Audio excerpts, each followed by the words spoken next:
You tell me if I'm too loud. No, Ray, you sound great.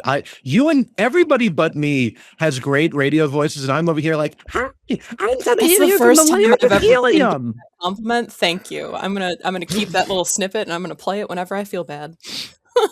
Yeah.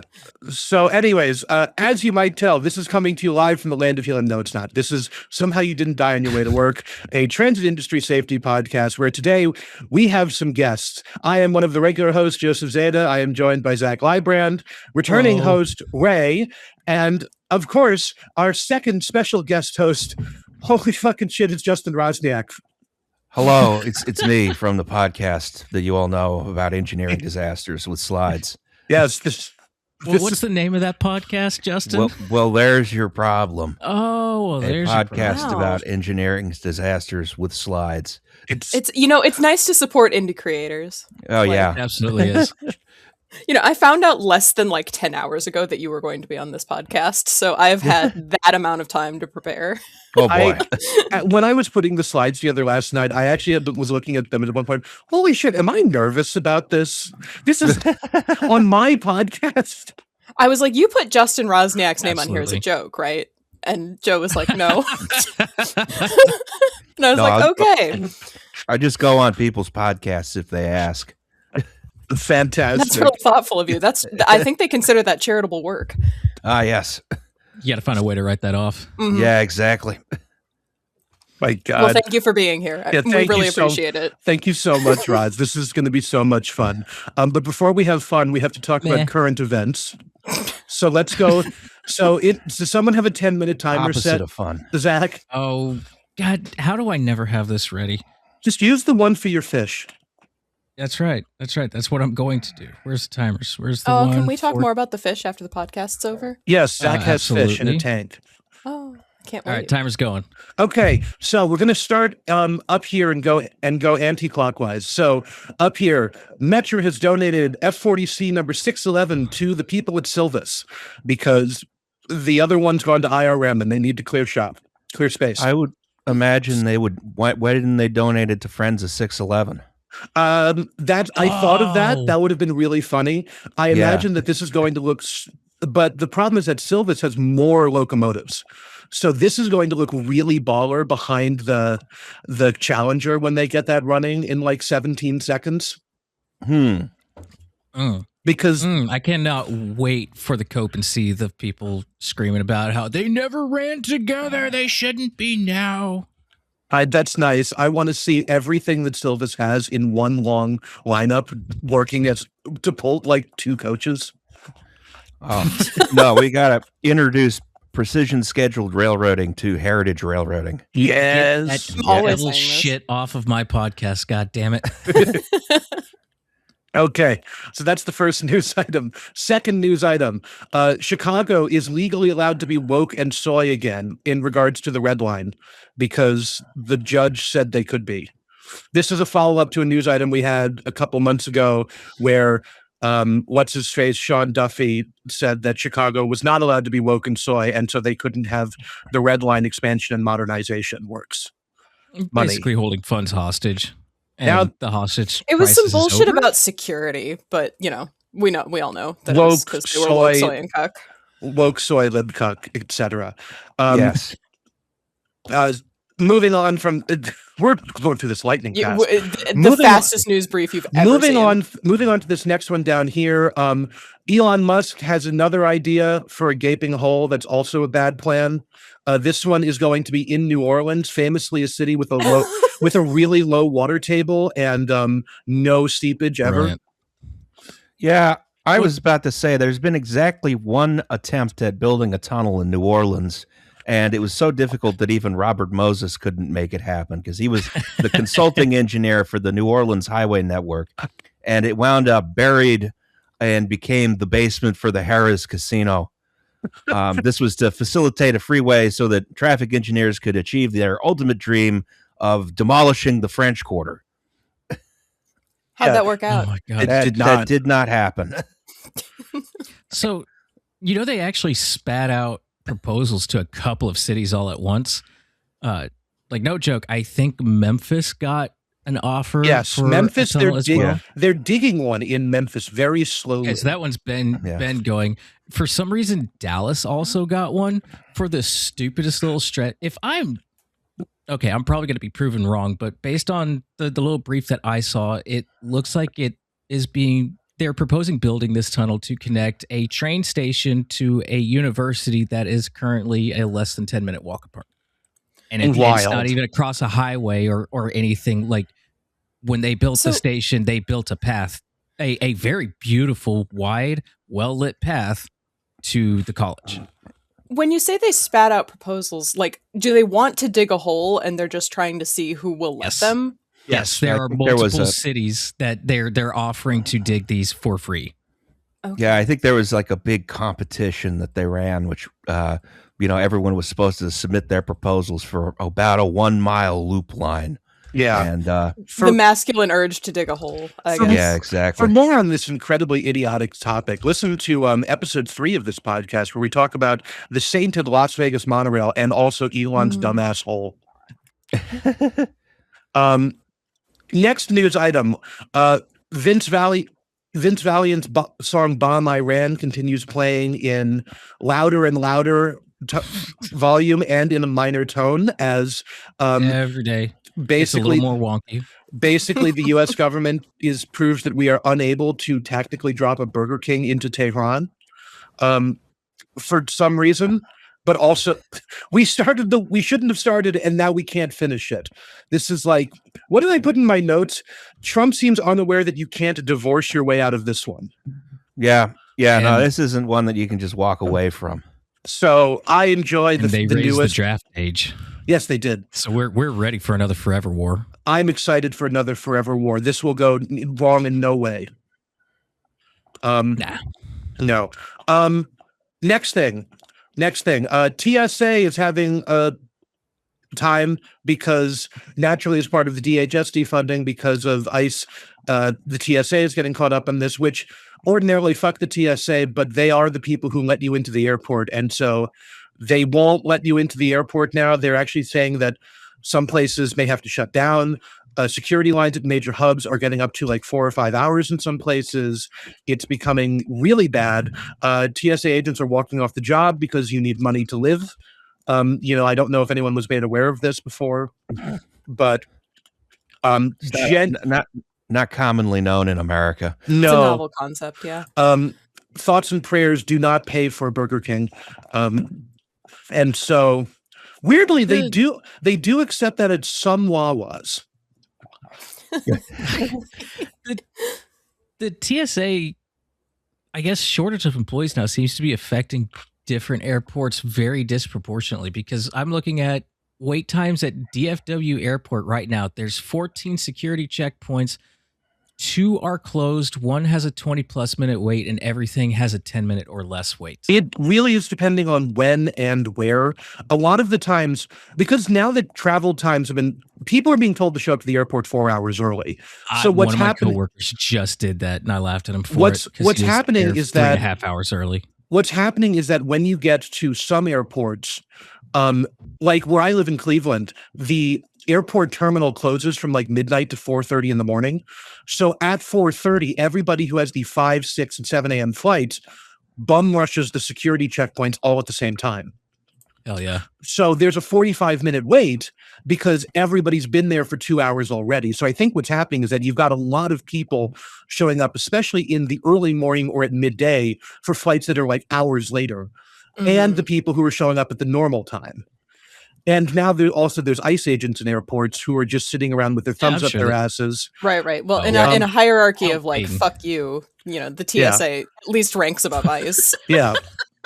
And then on top of that, there was a motion passed in the Senate to fund just TSA, and then the House said, how about fuck you? And then they didn't do that. And now they're going on Easter recess. Trump said he was going to sign some sort of executive order, but no one has adequately explained that to me. And I think the only reason the Senate even did that was that Delta Airlines shut down their high up muckety muck special boy lines at Reagan National where they let senators and congresspeople through a different, nicer line. Yeah. If they can't have their cushy no wait lines. So it looks like Elon Musk also offered to pay the TSA, but they said no, thank you, please. You don't have to hand it to a major corporation, especially an airline, but also good on Delta, I guess. Delta Airlines is such a weird organization. At some point, I'll just drop definitely have the love-hate. At some point, I'll just drop the 30-minute audio note I took after I went to the CES keynote they did last year in the Sphere. That was so weird. I'm saying that's Patreon content right there. Yes. The thing that you just offered. Yes. Speaking of weird, if we go into our next news item, CERN took some antimatter for a drive. Oh, yes, I saw that. I guess to see if they could do it. We didn't all die in an antimatter explosion. What were the operational risks for that? Like, how close did we come to falling into the sun? The more breathless news orgs said the world could end. Well, they're always saying that. It was like 53 antiprotons. You'd be fine. Yeah, or like 9. I think it was no problem. I think it was 100, and they got 91 back at the end of the drive. So 9% failure rate, and nobody look at the antiproton shaped lump in the guard's throat as they swallow quickly. Yeah, it's I don't know. That's not much worse than like an LNG tanker. No, although I wouldn't want to see what would happen if you filled a LNG tanker with antimatter. I think that might go poorly. Yeah. And then speaking of going poorly, because we really have to rush this along, up here, oh boy. So today is the 28th of March, 2026. Yesterday at 9 a.m., at like 10 a.m., right as I'm like getting into a meeting at work, the Strasbourg Railroad announces on Facebook they're closed for the day. Why are they closed today? And then you start seeing some like Lancaster citing safety. Yeah, and then Lancaster Iranian sleeper cells are activating and they are targeting crucial American infrastructure deep within the homeland, Lancaster County, the Strasbourg Railroad, the team track of America. The team track is no more. The Amish economy is devastated. Yes, there was a bomb threat called into the Strasbourg Railroad. We have no idea whether or not it was Iran or a disgruntled former employee or a foamer who wanted to have some fun that day. What if it's a disgruntled Iranian foamer? Yeah, we hadn't it could considered this. Could be all three. Everything's on the table. We know nothing of it at this point. We don't know anything. The only thing I do know is that I watched a news snippet, and whatever the Strasbourg Township Police has a bitchin' F-350 from the 90s as they're one of their fire department vehicles. Yo. That is the only thing I have learned. But what did they say after Soleimani was assassinated? How are we going to retaliate? What heroes can we bomb in the United States? SpongeBob, Strasbourg 475. Yeah, or Thomas the Tank Engine. Yes. Yes. Now from this happy news of Strasbourg getting bombed, we have to go on to. We're doing great on time. How are we doing on time? Excellent on time. You're like 30 seconds over. Cool. Next slide is 30 seconds is great. Don't laugh at him. I know. I'm sorry. Next is our news log, because we have. So this is on March 23rd at 9:50 a.m. Eastern time, because Colombia is in the Eastern time zone. A Colombian Air Force C-130H built in 1984, which was actually given to the Colombian Air Force by the U.S. in 2020. Crashes on departure from Calcaya Airport in Puerto Leguizamo, Colombia, on its way to Tres de Mayo Airport in Puerto Así. I'm sorry if you speak Spanish. I don't know how to. You're doing great, bud. Don't worry about it. The plane was heavily overloaded, like 126 passengers, as opposed to a load limit of like 100 or 90 or something. And that's a little thick. 70 people so far are dead. it crashed immediately after takeoff, which we have a video here, which I hope it's muted because I don't want to have to edit in the audio. I won't edit in the audio. I'm going to have to edit in the audio. Oh, that's low. That's gone poorly. Yeah, it just doesn't gain altitude and then it crashes. That's a sound you want to hear. Yeah, so... Ooh. And then I have here a map of Colombia, if anyone doesn't know where this was, like I didn't. This is by the Peruvian-Ecuadorian borders with Colombia. So I guess they're having problems with violence, gangs, insert... Is that why the flight was overloaded? They were going to support forces fighting something in southern Colombia. Insert talking point here why they were going. Yeah. This is I don't know what's going on there either. No, but generally just not. I mean, it's bad. 70 people dead so far, and yeah.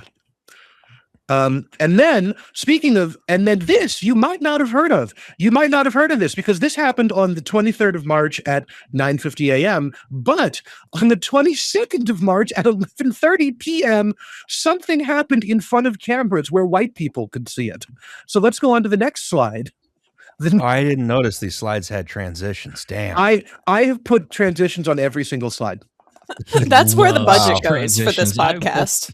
You should have seen the last one. I had transitions on transitions. Yes, it was rad. So this one is on right around 11:30 p.m. Air Canada Express Flight 8646, operated by Jazz Aviation, which used to be part of Air Canada and now isn't. Now they're just a regional contractor. See our last episode for why regional aviation is like looking into the abyss and it stares back at you. This was a Bombardier CRJ 900 registration Charlie Golf November Juliet Zulu. It landed perfectly at the New York's LaGuardia Airport after a very delayed arrival on a flight from Montreal, and it hit a fire truck as it was landing because United Airlines flight 2384, a 737 MAX 8. Because of course it was, bound for Chicago, aborted its takeoff because of anti-ice warning lights coming on, which is apparently something that's common in the 737 MAX 8. Naturally, during one of the aborted takeoffs, they cooked the brakes enough that the flight attendant started getting sick from the smell. And so they called for a stair truck because LaGuardia is packed and they couldn't find a gate. They called for fire rescue just to make sure nothing was on fire. And the controller cleared them to cross the runway. So, right as Air Canada cleared that fire truck to cross the runway. Yeah. Right, it's good that the fire truck was there. Immediate emergency, very quick response time. Yes, we have two videos here. This first one. Joke. Sorry. The first one is the actual accident, taken in the best way from a security camera. A phone pointed at a screen showing the security. How fast is that thing going? 100 miles an hour. Holy Christ. All right. 100 miles an hour. They were on their landing roll. I think you can actually see the thrust reversers still deployed on the airplane. Like slowly sliding backwards. Which for any it's not funny. It's for any of you who know LaGuardia Airport, this is taxiway Echo. The impact happened at the taxiway Delta transition. So they made the entire taxiway down the runway after different part of the alphabet. Yes. Probably made it another taxiway down, but then the thrust reversers dragged it back. Entirely possible.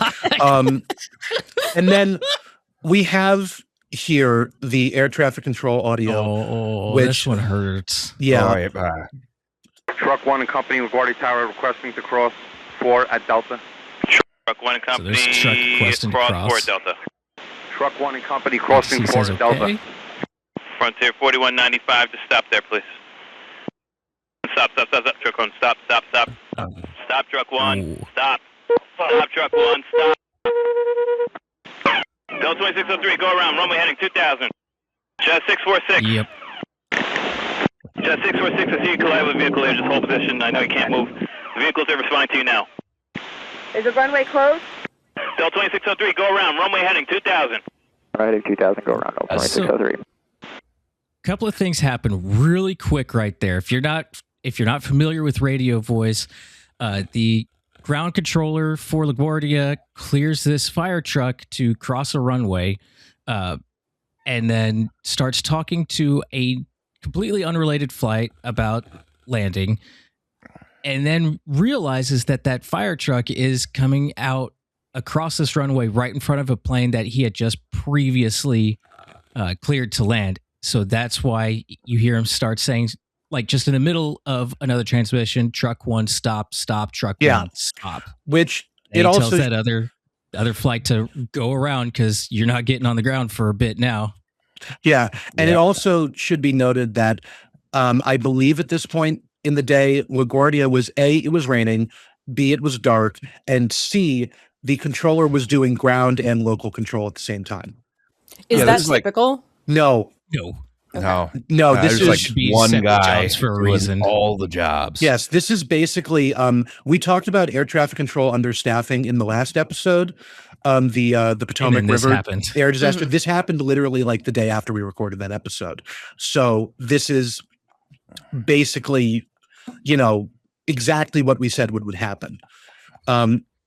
I also we make light of this, but 2 guys did die. The crew of the Air Canada flight. Can you circle that little maple leaf on both images of the plane just to give a context of where or what, how much damage there was? Oh, like the maple. Yeah. How much of the plane is gone? Yes, I'm sorry. Yeah. Basically, the door to here, and then the door itself is now down here, but the entire, all of this is now gone. So the airplane is like just completely destroyed. They've dragged it out now to a hangar at LaGuardia, and it's just an incredible. They're going to reuse the rest of the airplane for something, but this is like an incredible amount of damage. And one of the flight attendant who's nobody's going to fly that again. The flight attendant whose jump seat was right here. Actually, she got ejected from the airplane and skidded down the runway in her seat, and managed to survive. Oh God! With serious injuries, but didn't die. It's a really sad thing. The pilots for the plane, because they were flying regional, they were both young, promising career guys, so they're dead. They just, I think, the other day repatriated them back to Canada. This is the kind of situation that scares me the most, where this is like to be in the position of these 2 pilots or the guys on the fire truck, where you're doing, as far as you're doing everything by the book, you're doing it correctly, and then somebody else fucked up, and now through what amounts to no fault of his own, he should, there shouldn't be somebody controlling ground and air traffic at the same time. Yeah, this is a fuck up that happened way up the chain. Yeah, someone made the decision. This is a fuck up that happened back during something we call the Patco strike. Yes, we brought that up so many times last week. I have some choice words about that whole thing. It's too much to get into here, but really, this is what happens when you try to cut costs by cutting staff. And, sometimes it just results in an employee getting burned out and quitting, and now you're even more short-staffed, and sometimes it results in people dying. So just consider that before you cut corners. Maybe cut some money out of the C-suite before you cut staff. Yes. Yeah, it's maybe take a hit on the operating ratio. Maybe do a little less stock buybacks. Maybe I know that's illegal because of fiduciary duty, but I don't know. We all break the law every day. And also the air traffic control training schema, they haven't gotten a raise in like 10 years. Apparently, to like actually do the federally mandated training, you have to live in Oklahoma City for like 3 years. So like, ew. Yeah. people No have, wonder well, they that's- don't have any staff. Well, you have to like uproot your entire life to go to the training center, and it's like hard training. So you have to be able to live off of that for like years while you're doing the schooling. It's a I whole got to talk to a clusterfuck. fairly new ATC once, who he did the whole thing. He went to Oklahoma City first, and then what a lot of people don't know is that you are pretty much told where you're going to work after class. You don't get to. You can file a hardship and see if you can get worked into an airport that's close to home, but most of the time they tell you where you want to go. This guy got lucky and got a fairly sleepy little airport just south of Grand Canyon Village, which is how I met him. He was in the same area I was, but he was like, you know what? I've never been here before. I've never even been to Arizona or the Grand Canyon or anything, but I lucked out. You know, I didn't get stuck in bumfuck Idaho. Yeah, imagine being like the guy they have. Sault Ste. Marie. Imagine the guy they send to Fair. Imagine like joining up and having lived in Miami and you get sent to Fairbanks Airport. Oh. Well, you know, odds are that guy's a fascist, so I don't care. But No sympathy. Oh boy. Hey, that's a good transition spot. Speaking of fascists, we have to go to the next slide. Which this is an addenda from the Reagan collision. See, Ronald Reagan fascist. That's the segue. yes, I forgot to put this in because the NTSB report was terrible and I couldn't find it. But this is basically the view from the control tower during the DCA collision. I didn't realize these fucking monitors were in the way. So just watch along with us and see if you can spot the helicopter and the airplane. I have this one muted so you're not missing any audio. I can see them pretty well because they're I was circled. about to say, is it the ones that are circled? Imagine there is no circle. So if you're only listening to this, you basically getting a view from a desk out of a tower. You can see out 3 windows that are kind of laid out in front of you, and 2 of them are almost completely blocked by monitors that are hanging from the ceiling. Yeah, and there's just little dots scrolling across the screen. There's so many of them. Yeah, there's a lot of lights because remember this incident happened in the dark. In DC. Yep. It looks like they're going to meet roughly behind a monitor. It's VFR in the actual behind the monitors here. Yeah, so just like I can't see the helicopter at all without the circle. And then there's the plane going behind a monitor. And meanwhile, you're talking to like 4 different people at the same time. And then they finally come into view right under a monitor, which is so helpful. Oh, yeah. The monitor, that's probably, even if it is dimmed, it's messing up your... Or you're actively looking eyes, at it for something. Your night vision. And there you go. Boop, there it is. They kiss. Oof. Yep. They kiss and toxic Yuri, everyone dies. Yeah, no, it's gone poorly. So... now that's all of our addenda, all the news done. How are we doing on time? I'm not in that window. It's been about a half hour, so you went like 15 minutes over. We're doing great. Doing great. Now we have, because these episodes usually run long, we're doing all the pluggable stuff at the front. So, Ray, what do you do? Why are you here? Hi, yeah, I'm Ray. I was on the streetcar disaster. What episode was that? Chicago Green Hornet streetcar disaster. If you like my voice. And I'm here because if you would like to click for me, please. Typically, what I do is I have a epistolary historical fiction website that you guys can go visit if you like trains and Chicago area history. We cover the history of the IRM and the MSI from 1972 to present day through the lens of the trains that are preserved there.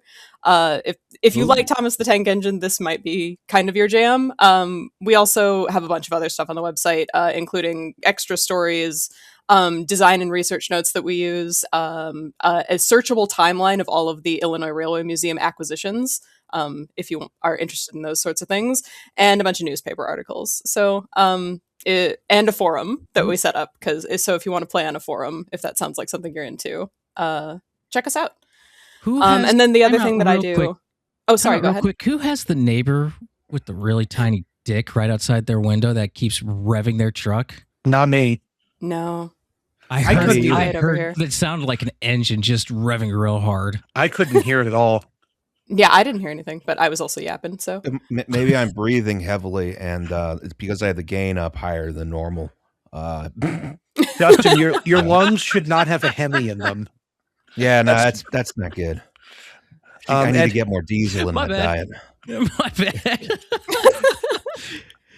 no problem. Do you want me to pitch again, or I no, keep going. No. I love this podcast we're so keeping much. That one. That's hilarious. Fabulous. All right. If you want to click again. Yes. I also have a YouTube channel. It's less of a Let's Play channel and more of a showcase channel where me and two of my friends talk about video games that we like and like their artistic merits, hence Low Art Lyceum.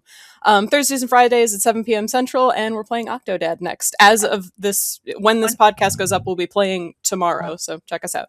Yeah, and they just wrapped up Return of the Obra Dinn. Oh my gosh, Return of the Obra Dinn is so fun.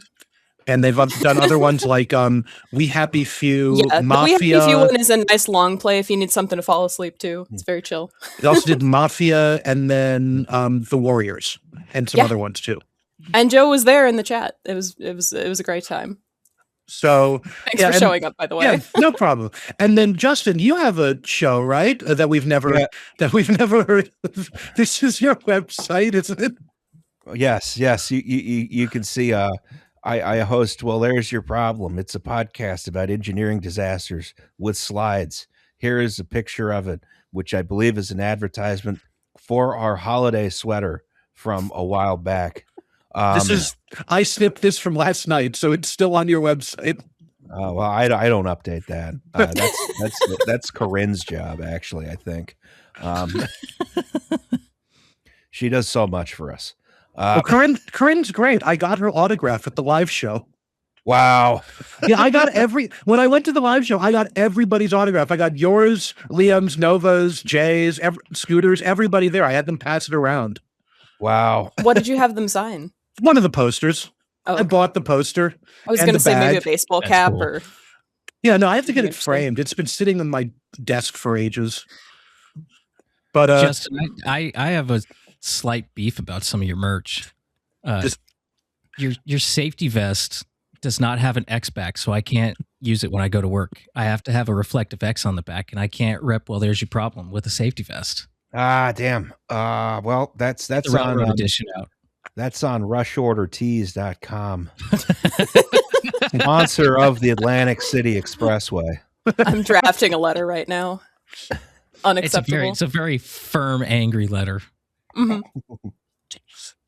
But anyways, so if we're done with this one, next slide. Well, what I was going to say, we're bringing him on because he is very knowledgeable in several things, but in particular, this episode, he is going to be my co-expert on railway operations. We'll get to. You're going to see how this plays in. Yeah, we'll get there. But first, because we're doing all this at front, because this is a knockoff of Well, There's Your Problem, we do have our own safety third-esque element at the end, specifically related to, did you almost die on public transit or in a public transit forum sort of thing? Did you watch someone else almost die? Did something weird happen to you? Did you actually die? We have Ouija boards. You can contact us through those. Were you covered in a fatal or non-fatal amount of blood? Please send it to us via either text, telegram, Instagram message, Ouija board, or smoke signal. Carrier pigeons only on weekends. So, or at our email address, syddoywtw@gmail.com, which is really memorable. I'm gonna be hearing that jingle in my head tonight. I made it. I would like you to direct your attention to the man who made that email address, which was not me. Another firmly worded letter is coming your way. Okay, you know what? I deserve that one. Also, quick poll for you guys. Do you read your emails and then delete them, or do you keep them forever? Oh, fuck off. It's funny you should say that, because I did just clean out 2 of my inboxes, which amounted to 30,000 emails last week. And since then, I have been reading them and then deleting them. But prior to that, I was not. Psycho shit. I know. Yeah, it was. I was really mad at Tumblr.com for unrelated reasons. We won't go into it. We can't talk about that here. Hold on. Let me take a look. Oh, 62,121 unread. Really upsetting. Yeah. Unread. Didn't even click on them. No. They're not worth my attention. My heart hurts. I keep So my Justin, emails would you like to weigh in now that I've exposed myself? I keep my emails as an archive. I have 347 emails, and that's everything that is. Some of it's unread. I haven't gotten to it yet, and the other stuff is like things I want to keep. Actually, I can get rid of that one. 346 emails. Once I'm done with it, if I order something, and I get that product and it's good. Bye. Don't need that receipt anymore. I regret to inform all of us that there's only one normal person in this call. Is it me?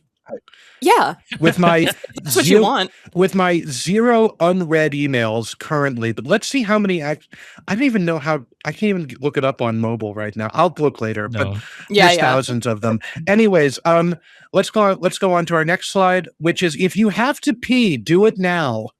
We have one more intermission in a little bit, but this is our intermission slide for those of you who might be doing something. After this, we have about 10 or 12 slides and then another intermission. Then we're going on through the end of the podcast. So if you got to stop, do it now. I say go. Cool. Let's go.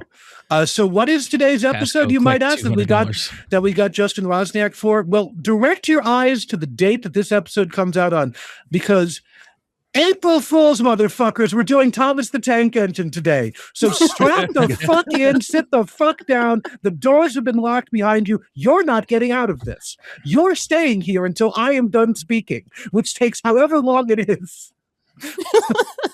I am so excited. That intermission was your last chance to escape. The saw trap has now closed. Yeah, please keep your arms and legs inside the ride vehicle at all times, because you will lose them if you don't. We have fallen into the podcast pit of punchy spikes, and we're all stuck. Right.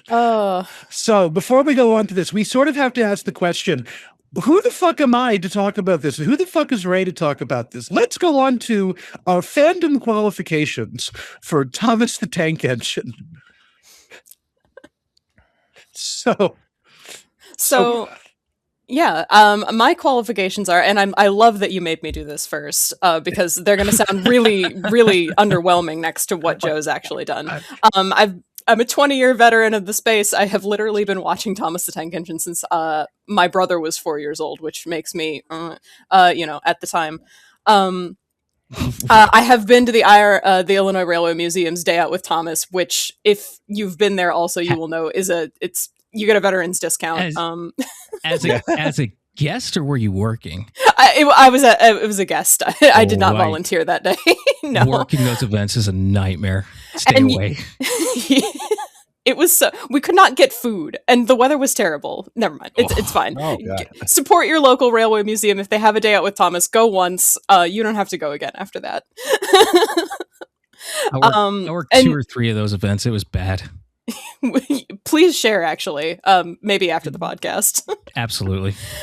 So the final bullet, you may wonder why character designer is relevant here. Joe, if you want to click through just a couple times really quickly. Yeah, so I've done some fan art that people seem to like. I've been told that these get passed around on Discord servers that I'm not in. If you like my art, you can tell me. You can email me. I want to hear it. I went to school for animation, Diesel being like a slightly pudgy guy with a receding hairline is just a touch of gray there that really yeah. If you want to click again, Joe, I also do actually draw the engines, so don't worry, I do draw the machines, and I also wrote a fan fiction that some people seem to like. Joe was like, you have to remind them that you wrote one of the top 4 fan fictions on AO3, which you can go check out. Which that's really hard to do. I don't think anybody else really understands this. If you get like a top level fan fiction, you have to be like either writing this 20 years ago, or you have to be really on a higher plane of like writing skill than most people. I cannot. I also should mention that I co-authored it. I work with another writer. One of the ladies on Lower Lyceum, DJ, works, and I work together on this. Yeah, so it's I can't take all the credit. A really good personal. Look at the other three in here: 241,000 words, 106,000 words, 158,000 words. You got to top 4 with 13,000. I get in and I get out. I don't fuck around. Never use a $10 word where a $1 word would do. That's what Mark Twain said. Literally always saying this. That's not my. Why use many word when few do trick? Mm-hmm. That's not my fan fiction writing experience in the slightest. Who said that? Why? Joe and I are, if there is a spectrum, Joe and I are at opposite ends of it. And those are basically my qualifications. Yes.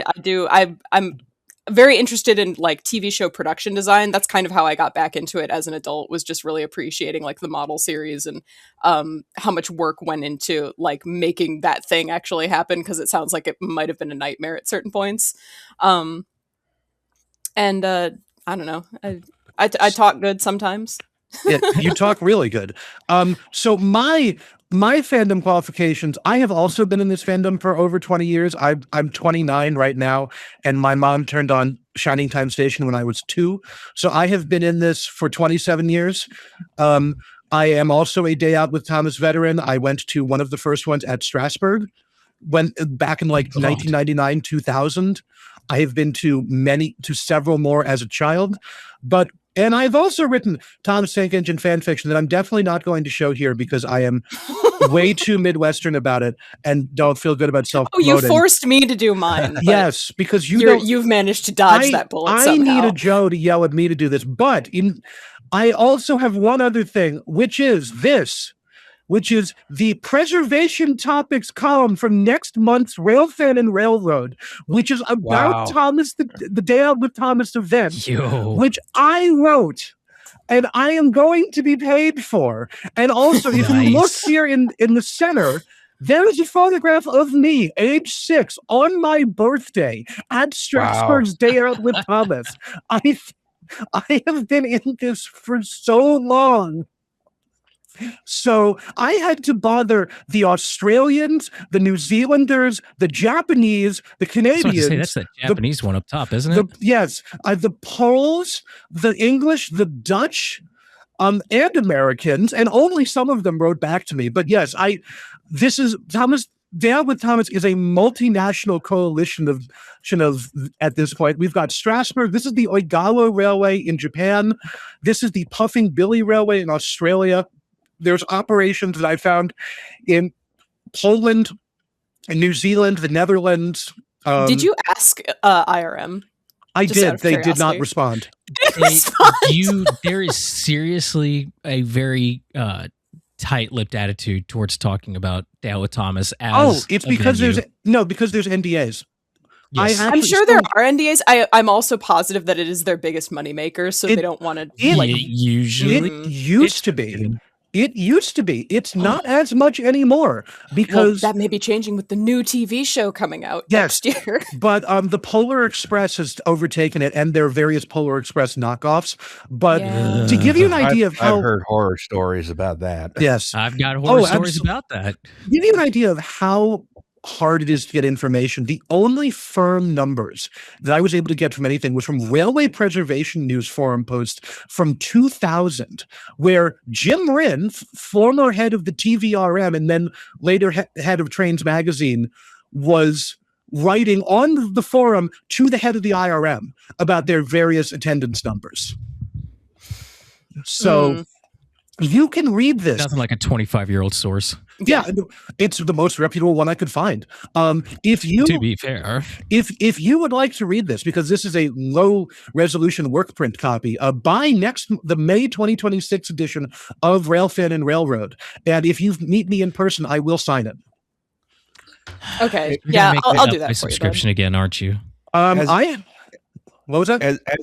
As someone who used to do newspaper layout, they really got to fix the spacing on that title. Oh my god! This is no. This is the work print. This is not okay. Good. Locked because you'll notice how all the ads are like in this weird like low res thing. This was sent to me to sort of just proof the text. The spacing is not. I've been shown like screenshots of the final thing. It looks normal. Okay, good. This is not representative of the final product. This is. So is this coming out in April, or is this coming out? This is going to be probably middle to end of April, depending on how publication works. So if I subscribe now, do I get this issue? Probably. That's I don't know. I have a digital subscription, so I don't. I see. There we go. I don't know. You can also go. I just completely forgot that the internet exists. You can also go to your local bookstore that is a chain, and they'll probably have it. Alongside Trains Magazine, which isn't as good anymore, and Classic Trains, which is dead now. Roz, did you hear about that, Roz? They killed Classic. I did not hear about this. They killed Classic Trains with it at its damn desk. They didn't even give it a final send-off issue. They're just like, nope, it's dead. Wow. So now they're adding a Classic Trains panel to each Trains magazine, which will bring it up to 70 pages. Meanwhile, you'll notice my article is on page 73. So Railfan and Railroad is better. Read Railfan and Railroad always, because they're all very nice. Is this considered disparaging a former employer? Like, you allowed? They laid me off as a freelancer. So yes, fuck those assholes at Fire Crown. But also, Railfan and Railroad is really nice. Justin, I know that for a fact that the editors at Railfan and Railroad listen to your podcast because they've told me. So this is... There you have it. So yeah, basically, in summation about our fandom qualifications, this is our fandom qualifications. At least it's mine. So, right, now we're getting into the main topic. But first, we have to talk about some other stuff first. So, whenever Thomas the Tank Engine gets brought up on the internet, this bullshit is usually what floats to the top of the comment section. Have any of you guys ever seen any of this shit? Yes. The BuzzFeedification of nostalgia. Which, essentially, you get 2 or 3 things, which is that Thomas the Tank Engine is a dystopia because Thomas the Tank Engine is basically like it's a totalitarian hellscape, whatever, right? That's just England. Don't worry about that. Second of all, more annoyingly, did Henry die in the tunnel? No, they pulled him out.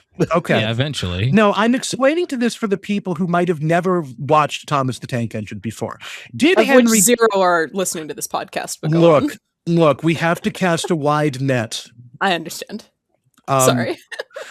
Did Henry die in the tunnel? No. As a matter of fact, I don't know how this came out, but in the original book of the Railway series, The 3 Railway Engines, during the sad story of Henry was locked into the tunnel in the sad story of Henry. And then in the next book, on the next page, in the story Edward, Gordon, and Henry, Henry was freed from the tunnel to pull Gordon's train.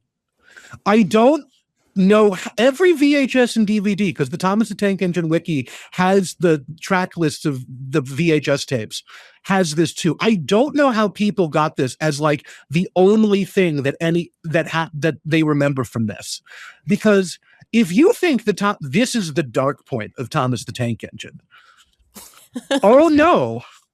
Oh, you sweet summer child, please allow me to educate you on how dark this series can get if I go to the next slide. So, we have to talk about a couple of things. So up here, we have the engine that is known, depending on whether it's in the books or the TV show, as Stanley or Smudger. Okay? You guys know who this is? I know who Stanley is.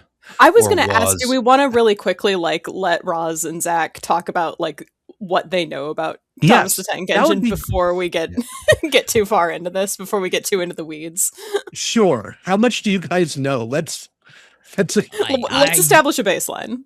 I have a tenuous grasp on the whole universe. I mean, I grew up watching Shining Time Station with Ringo Starr and George Carlin at various points. I remember getting the big book that was all the railway stories in one. Yes. And then I worked a couple of days out with Thomas events and then completely lost interest in the series as a whole. So because of the day out with Thomas events? Pretty much. So, full disclosure, we are going to be doing just stuff from the Railway series because the Thomas the Tank Engine episodes there's so many of them.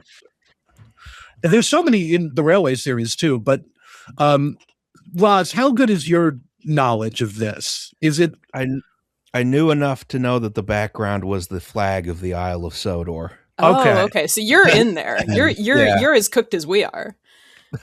So... For those who don't know, like Zach, basically, the Railway series, and by extension Thomas the Tank Engine, is very dark, but only if you stop and look at it. So like this guy up here is Stanley or Smudger, who was a World War I trench engine who got sold to one of the early railways on Sodor, the Mid-Sodor Railway. He rode very roughly and had a bad temper, and so was punished for this by having his wheels taken away and being turned into a stationary boiler. I do want to point out that him riding roughly is not his fault. His wheelbase was incorrectly modified. Yes. So, like, everything that happens to him, not his fault. Like, it's not, he's not being bad. He's not being naughty on purpose. He probably had PTSD from the war as well. Probably, yeah. And his wheels were taken away. He was turned into a stationary pumping engine for the mine that the railway served. When he failed, the mine flooded, the railway closed, and he was left there. And as far as we're aware, he's still buried under hundreds of feet, under like dozens of feet of rock and rubble when the area like became covered in landslips. I think this is never seen a more apt metaphor for the way that society tends to, or governments tend to treat veterans. Yeah, basically. Yes. And on a similar thing up here, this is from Duke the Lost Engine, which Duke was basically stored in the shed directly next to Stanley. And Duke said to himself, "I'll go to sleep. It'll help pass the time." Years passed. Winter torrents washed soil from the hills over the shed. Trees and bushes grew around. So basically, this is a situation where you hope that they die, because and they the don't. alternative is actually worse. They don't. You ever been so depressed you just hibernated? Speaking Done that of before, yeah. Stress nap? Oh, totally. Speaking of dying and stress naps, this down here is from, I believe, Enterprise. This is from Enterprising Engines. Yes, this is from Enterprising Engines, which this is Gordon's reaction to all but one of your family members all but one of your brothers have been brutally murdered by the state. Yeah, by the state of Israel, as a matter of fact. No, it's even better. Who was the Prime Minister of England in the 1960s? It was the government. The government has killed your family because they were no longer useful to them. Like, this would have been wrapped up in like the beaching cuts as well, wouldn't it? Yes, this was actually the modernization and re-equipment of British railways, as created by the British Transport Commission, was basically the document that emitted all steam locomotives to death. As we can see right here from this scene from Stepney the Bluebell engine, including the engine in the back, who has been killed and has no face anymore. At its face ripped off. And then I would like to point out down here, this is the definition of genocide from the UN, which is that in the present convention, genocide means any of the following acts committed with the intent to destroy, in whole or in part, a national, ethnical, or racial or religious group, and which steam engines count. So canonically, the United Kingdom did that to steam engines in the 60s, and just nobody cared. And again, we're focusing on Henry. We're focusing on whether Henry died in the tunnel. We're focusing on Henry when it's like, why did the UN not do anything about that? This is like, Don Cheadle didn't do Hotel Rwanda. He did like Shed London or something like that. In this universe. In this universe, yes.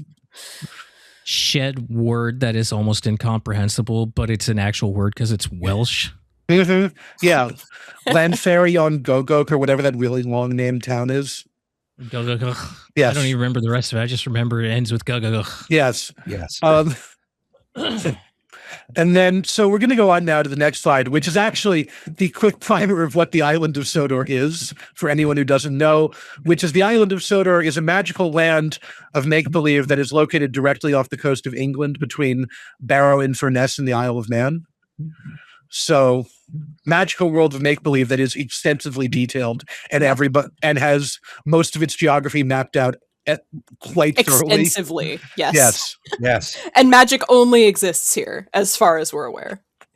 Allegedly, possibly, depending on whether you're watching Shining Time Station or Thomas and Friends. The fact that the mainland hasn't come here to like strip it of its magical resources is actually a miracle in and of itself. There's like a bauxite mine and an aluminum plant on there. And uranium. Mm-hmm. Yeah.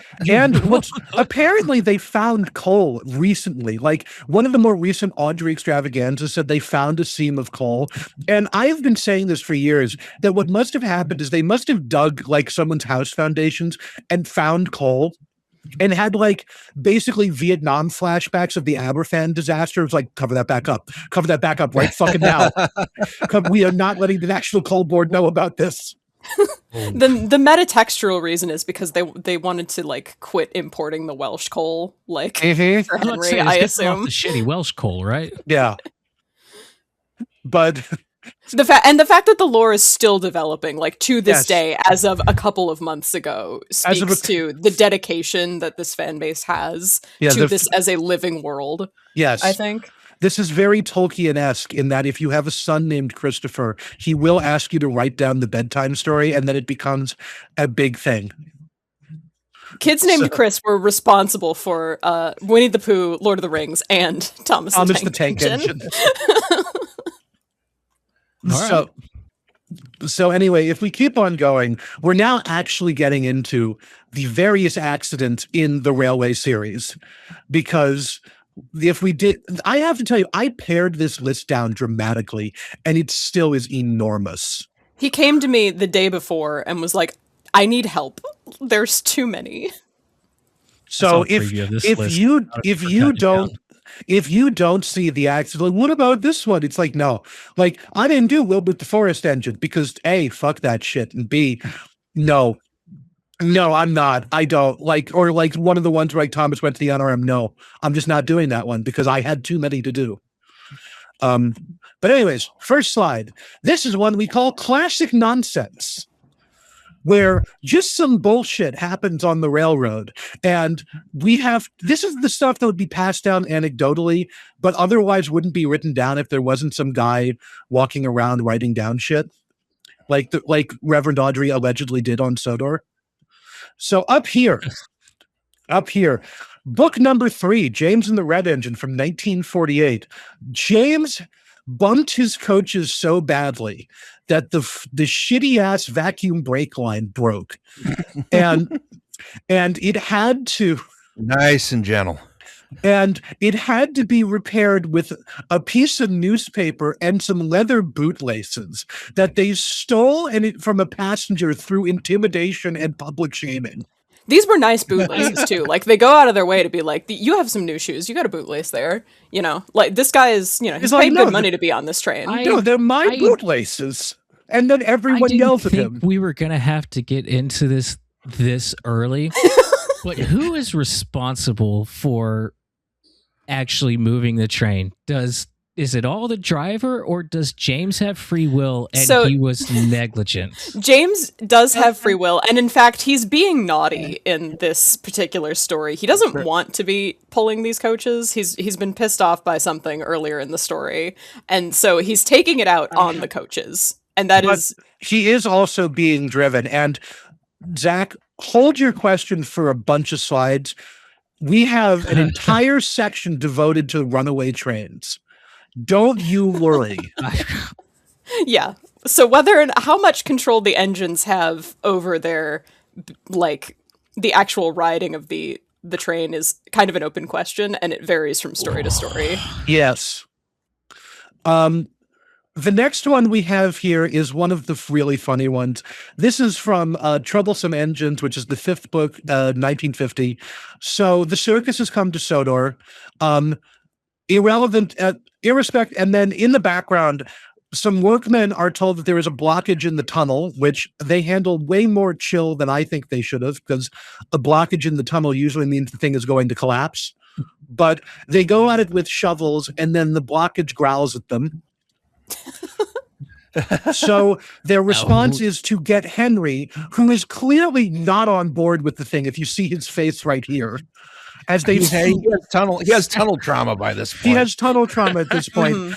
Henry is sent into the tunnel with two wagons to push out the blockage, which again is not how that works. And then the blockage. Given the other things that we're going to hear about tunnels. Yeah. The blockage then proceeds to push him out of the tunnel because it is in fact an elephant. Have we done what's the over under on an elephant like actually being able to move a steam engine? An elephant has a lot more tractive effort. That's true. Yes. I'm worried that it would have derailed the wagons maybe, but I don't think that's really a concern at that stage. Well, I also think maybe if you put a locomotive in there that doesn't want to go in, he's probably not going to push back too hard when it pushes him. That's a good point. That's a good point. They do explicitly mention that Henry's drivers shut off steam. So Henry's just basically in neutral as the elephant pushes him backwards out of the tunnel. Oh, that's cool. An important thing to note here may be that all of these stories roughly are based on true events that happened on railways that Audrey either witnessed himself or heard from someone else secondhand. Yes. It is really funny. So you guys know the story of the refreshment lady from one of the Skarloey Railway books, right? Where Peter Sam left. Remind us for the audience members who basically don't. There's one of the stories where there's a refreshment lady who works on the Skarloey Railway, and she gets left behind one day by the train. Everyone makes fun of it was either Peter Sandwich or Handel who did it, right? That story is not something that Wilbert Awdry heard. That is something that Wilbert Awdry did while volunteering at the Tallinn Railway in Wales. He did that. Oof. Like he was the guard who waved the green flag before the refreshment lady got on. And according to the story, she was his his landlady while he was volunteering at the Tallinn, so he didn't get dinner that night. So that's direct action, is what you're telling me. And even better, the engineer. Yeah, I'm hearing his rent's going up. The engineer was the landlady's son-in-law. So we can all look back he's not and laugh to on Christmas this now. Yeah. Speaking of the Tallinn and by extension the Skarloey, because for those who don't know, the Skarloey Railway was basically fan fiction that Wilbert Awdry wrote into his stories because he started volunteering on the Tallinn Railway, which is a small, a narrow gauge railway in the Highlands of Wales, who basically he started volunteering there and then he put them into his stories, which is why this Tallinn is still around probably. But this is from Rock. 100%, yeah. Classic fanfic self-insertion. Yes, basically. Yep. This is from Rock and Roll, which is from The Little Old Engine in 1959. Duncan has derailed because Duncan rides poorly, and they make the passengers get out and help lever Duncan back onto the tracks. Okay, I will say every situation... Every problem on the Skarloey Railway that involves an engine derailing is re-railed by the passengers because they don't have any kind of crane. And the engines are small enough that they can do that. Yes. The Skarloey Railway is really most of their accidents are humorous as opposed to the things that happen on the main line. Yes. So it's always very quaint and pastoral and Welsh. I'm digging the lady with the pink skirt on the back, a little to the left. My doctor has forbidden me to help re-rail Duncan. Yeah. I paid for the first class ticket. I do not have with your shenanigans. Yeah, I'm helping. No, you're not. Then we've got another classic one. This is up here at the top. We have this is from Stepney the Bluebell Engine. This story is Train Stops Play, which is that and you can see this is one of the ones illustrated by Peter and Governor Edwards, so it looks beautiful. Oh, my favorite. They're the best illustrators in the Railway series. Fight me on that. Stepney is I believe volunteering on Edwards' branch line or Thomas's branch line, and again, Stepney's a real engine that just Wilbert Awdry put into the story to help rep the Bluebell Railway. I cannot, if you don't know this, I cannot stress enough how much of the preservation industry in the UK is because of these books. Stepney basically, the cricket team that's playing alongside the tracks hits their ball into one of his cars, and they have to chase him down in Caroline, their ancient car, to find the ball. The car is old in the story, so that makes me wonder what year this took place in. This is like the 60s or 70s. Poor Caroline. It appears to be a Stanley steamer or something like that. Oh, that's her radiator overheating. Yeah, she's blowing never up right mind. now. Yeah. Stepney the Bluebell engine came out in 1963, so Caroline's probably like 40 years old. What? I have questions. I was maybe another time. This is probably one of the most realistic stories you could see, because I did something very similar to this 2 weeks ago with a baseball. We'll go on. I just got to, I got like 20 miles away and went on the other locomotive, and oh shit, there's a baseball up here. Where did we go by a baseball field? Way the fuck back where we started. That's where. Whoops. So did you turn around and then see like 12 guys leaning out of a car demanding that you bring their baseball? No. This is a very well-funded high school baseball team that did this. They just grabbed another one out of the giant bucket of balls. Yeah. Who brings only one cricket ball? That's my question. Yep. I had that in my notes too. They seem to have a field, which is the funniest part. And then finally, we've got my notes also. And then for the next one, is this classic one down here. This is from Mainline Engines, which came out in 1966. It's the story Buzz Buzz, which is that a trolley carrying a beehive is knocked, which, by the way, who ships a beehive on a passenger train? I have to know. That's a great idea. If there's a baggage car, it doesn't matter. And we were talking about carrying antimatter earlier. Transporting bees is a similar danger. The bees, the hive was nothing. The hive was knocked over. The bees became angry, and the platform disappeared as if by magic. Which you can see James's crew hiding in his cab, and then one of them lands on James's nose and manages to sting him on the nose. This is why I had that nightmare this morning about the huge wasp stuck to my face. I knew it was going to come around some way. It's all glad it's not in real life. Fantastic. That's awful. I'm sorry. Oh my God. And then finally going on to one of Chris Audrey's books, because all of these are Wilbert Audrey's books. This one is Chris Audrey's. And you can tell because it's ugly as sin. Yes. This one illustrated by Clive Sponge. Oh, it's so bad. This one comes from 1990s book Jock the New Engine, which takes place on the Arlesdale Railway, the Arlesdale is yet another tiny gauge railway that exists on Sodor, which is what happens when Wilbert Audrey finds out about the Romney Hythe and Dime Church, and it's like, hey, I can use that. And so he does.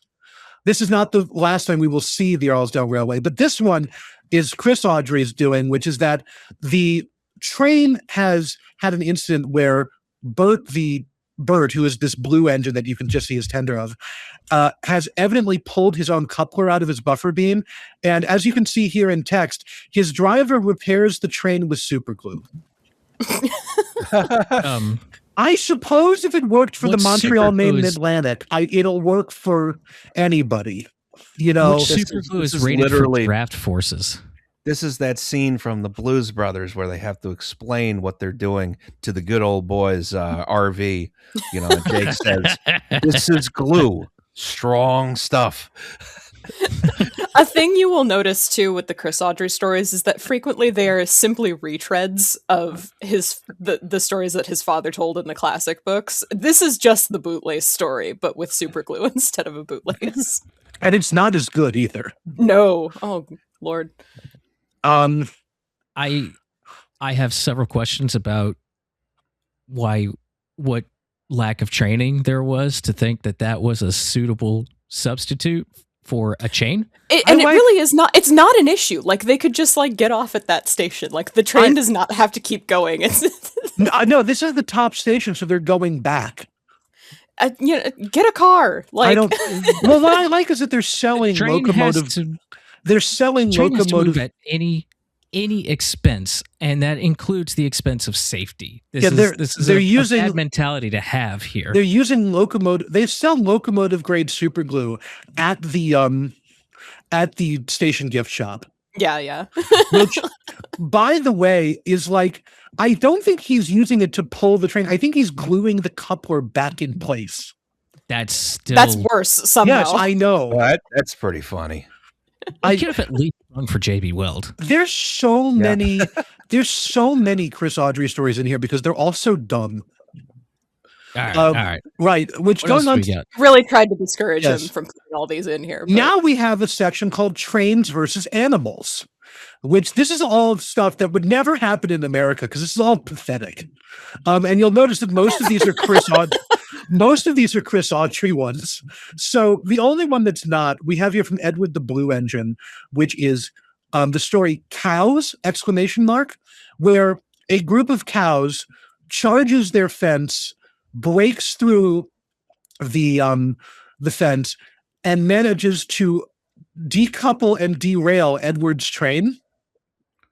This What did he do to them? This could plausibly happen to Edward. Yeah. Well, Edward, yeah, the meekest. Like British trains. The smallest and oldest of them. Yes. But This is, well, it wasn't said what kind of train he was pulling in the book, but I will notice those are livestock cars. So maybe those this are was stock cars. Yeah. This is a prison break. They're trying to free their Jesse's fellows. revenge. This is a prison break. There's a story in here of them breaking the cows out of the train. But And this anyways, wouldn't happen in America because American livestock know better than to try and fuck with a locomotive. no, because America doesn't Well, use link and chain bullshit. Yeah. They try to fuck with the train occasionally. It doesn't go well Oh. for the cow. They die. Yeah. Do you have a personal story? Was more my bent to that question. Let's see. What else do I? So then this next one right here is even worse. This is from Thomas and the Fat Controller's Engines, which came out in 1995. Okay. The story is called Bird Strike, and train versus bird wins. Does anyone want to another Sully Sullenberger situation on our hands here?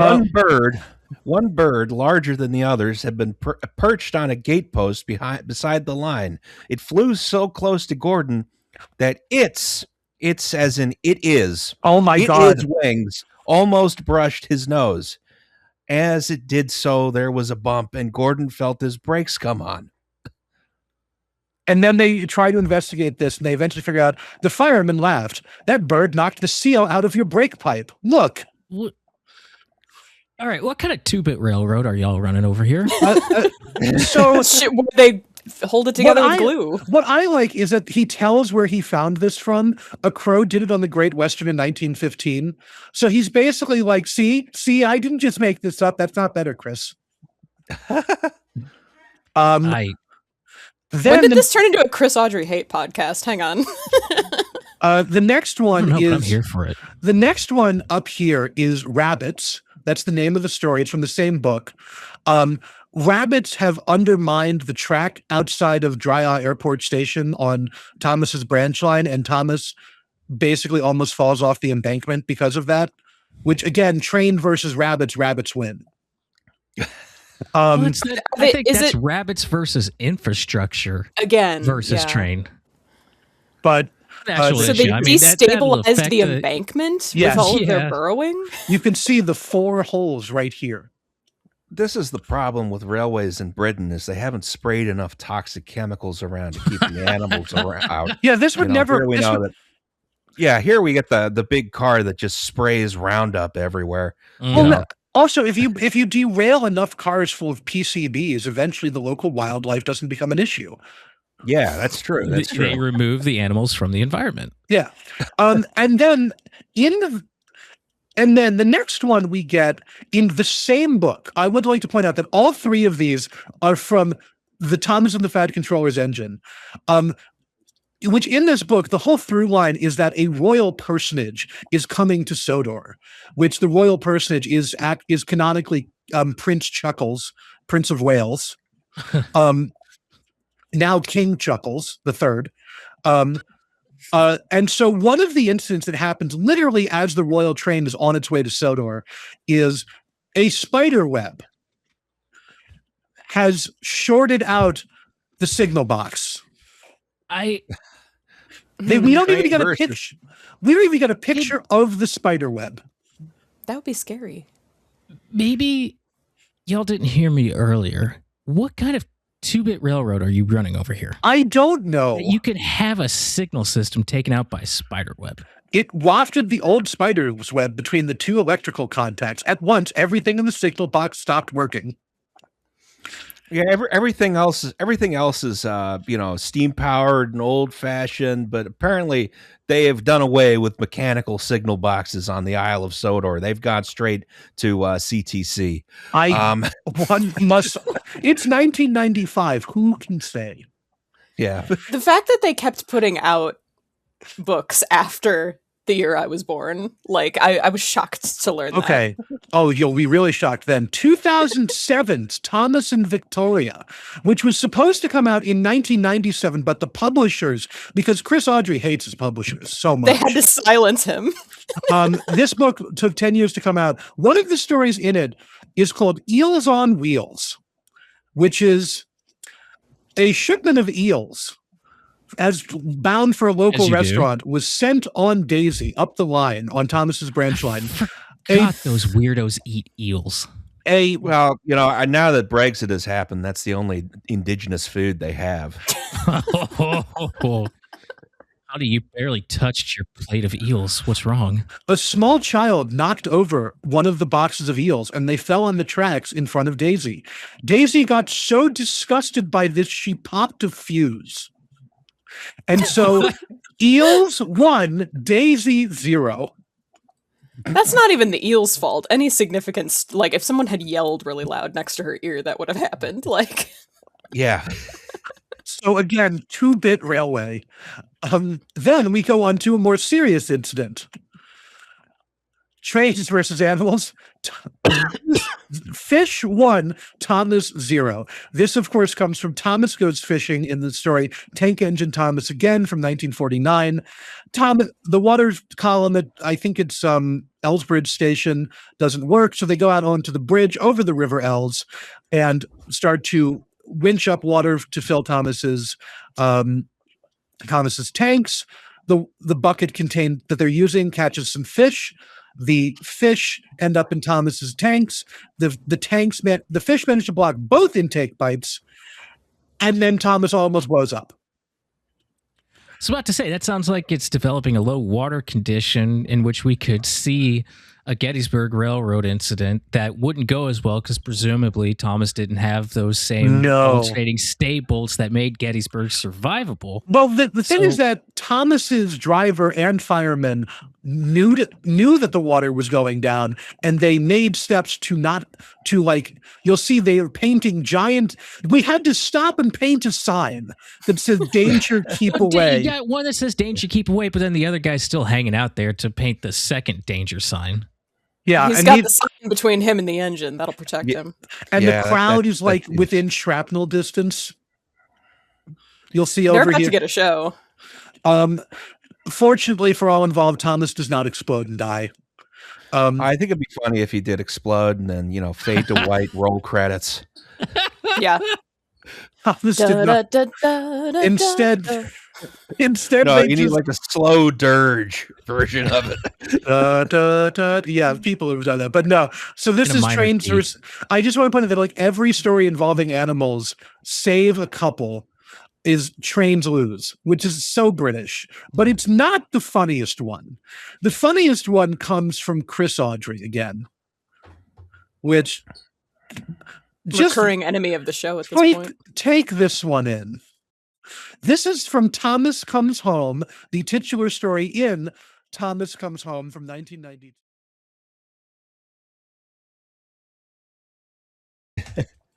But anyway, so we're going to start here on trains versus the VLC media player icon, because this is what VLC ever do. This is one of my favorite pathetic stories. So this is from 1992's Thomas Comes Home. which is Chris Audrey's attempt at writing things. Daisy runs over a traffic cone that was left in the tracks by George the Steamroller. And because Daisy how did George the Steamroller do that, though? He's a steamroller. Yeah, I want to know how this is his fault. Wouldn't he just steamroll the cone? I think Daisy did a good enough job of that on her own. George and whatever series of off-screen people he was working with left several cones inside the gauge. Somehow the gates didn't sweep them into or out of the way when they closed, because that's how these level crossing gates work. But one of them ended up inside the gates. A gust of wind blew it underneath Daisy, and then Daisy broke. The series of events that had to happen for this to occur. Is Daisy a Siemens product? No, Daisy is handmade in Britain, which is amazing that she's ever worked at all. That's a good point, yeah. Well, they just haven't let the magic smoke out of her yet. The cone did not agree with her swerves.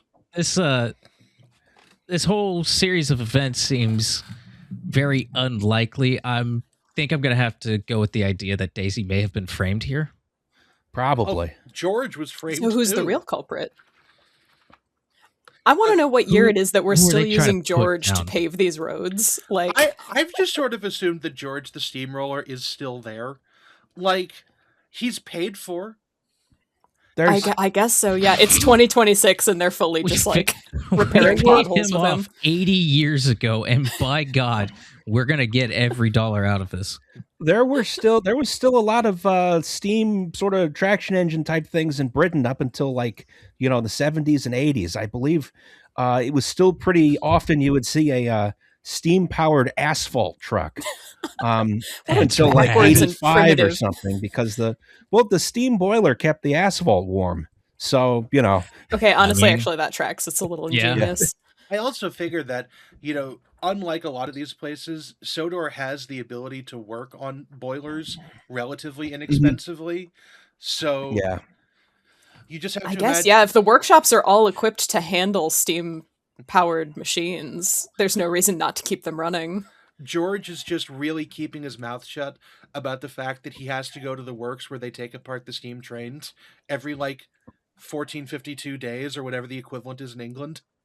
Yeah. It's you will not believe the horrors I have seen in there. There's a reason they're not shop and yet tours. He's still a bastard.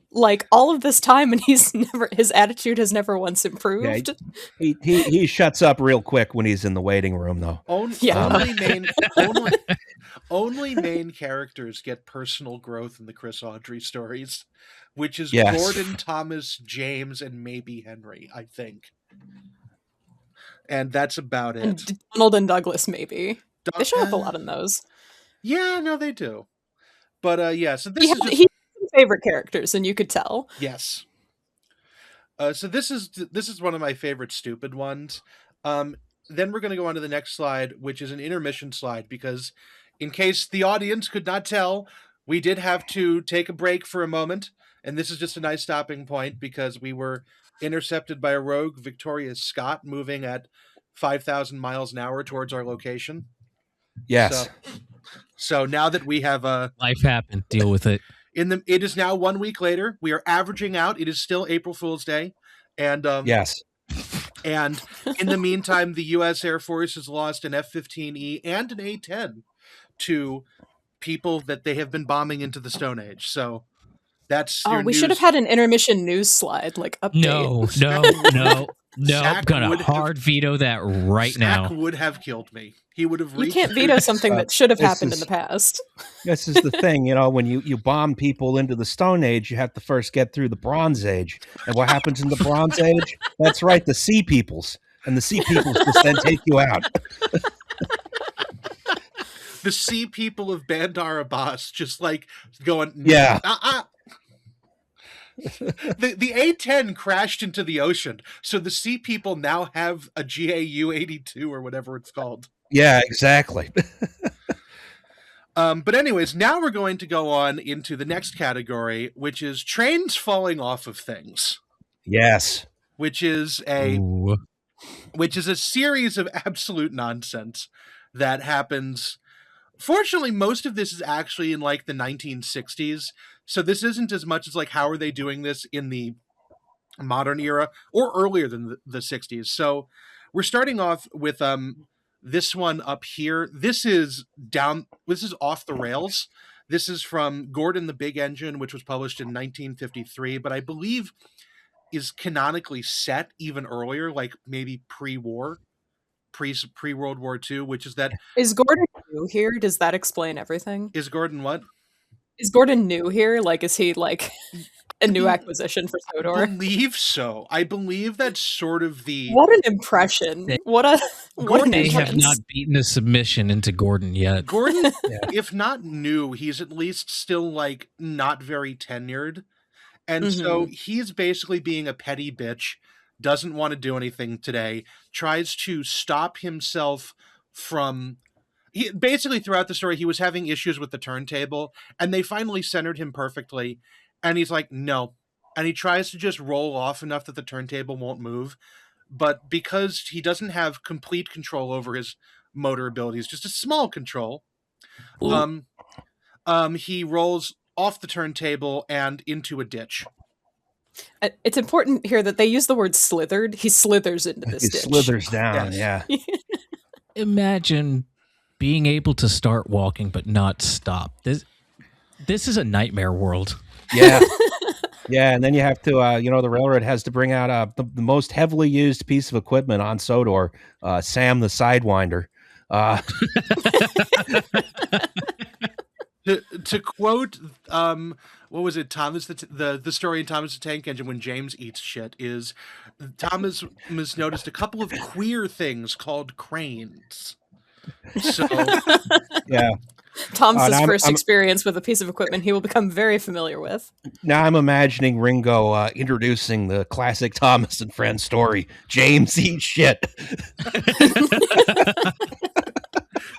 That could refer to one of several stories. It does not narrow it down. We have several stories coming up about James eating shit. But first we have to talk about Thomas eating shit. Because from the same story, in a rather innovative attempt of character growth, Thomas the Tank Engine goes down the mine. So you can see this board right here, which is which on the other side says engines should not pass this board.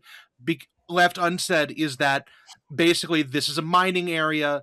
There's various soil instability. It's light enough for the trucks to go over, but not the locomotive.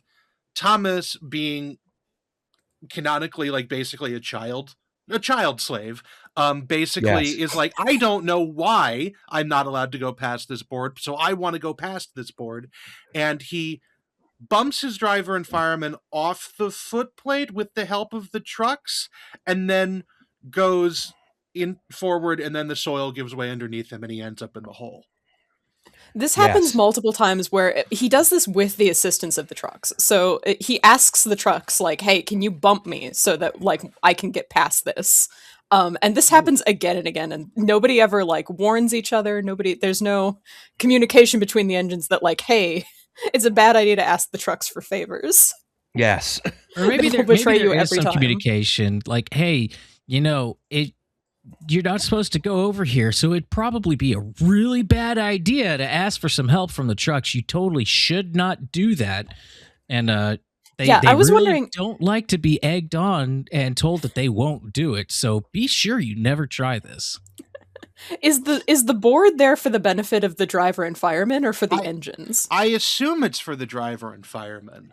You would think that, but he has eyes. He can read it. But how do the engines learn to read?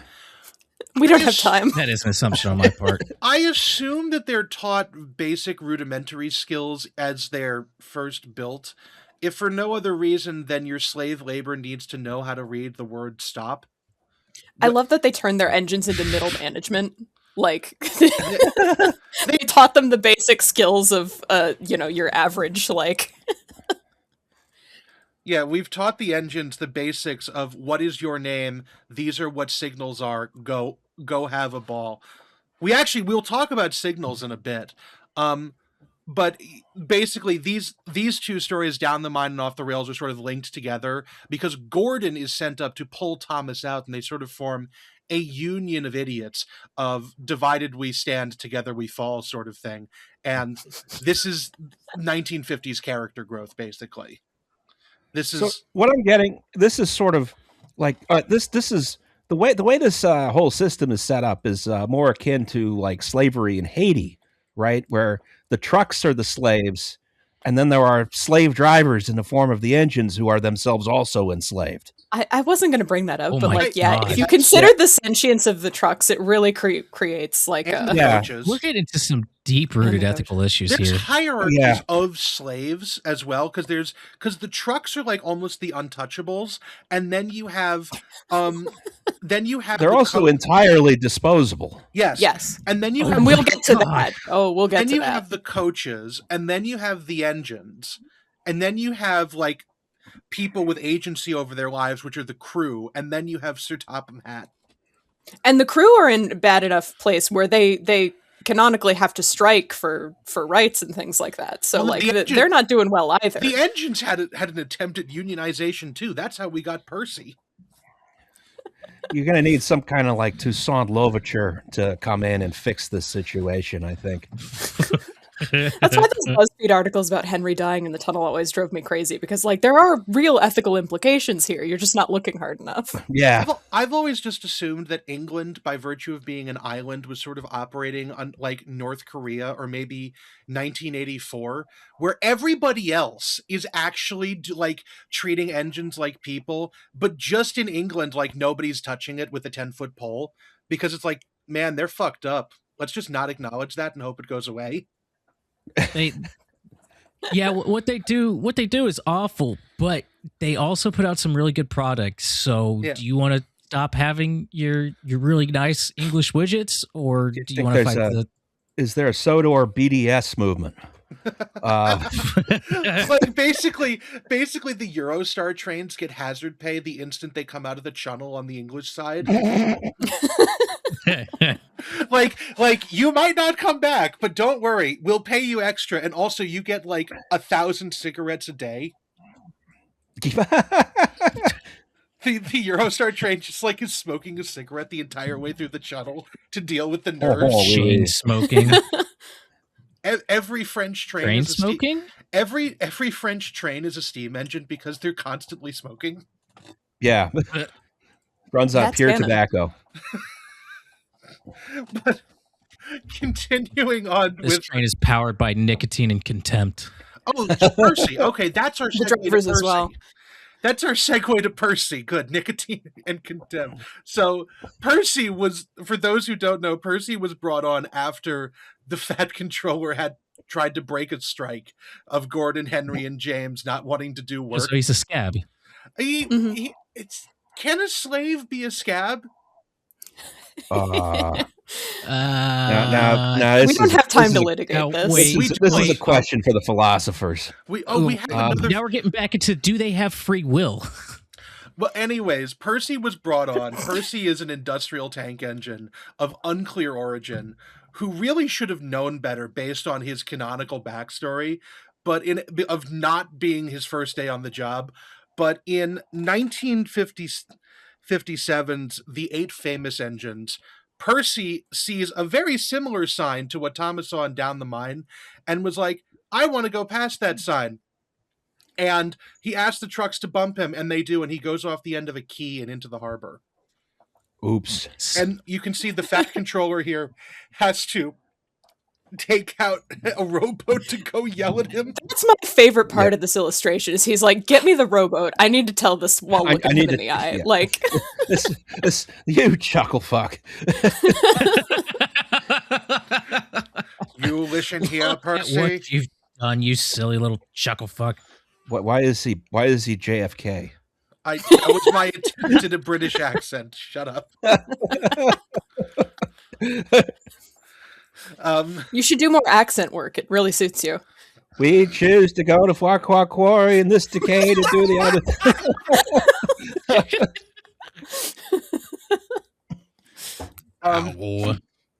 And then we see another classic fat controller expression down here.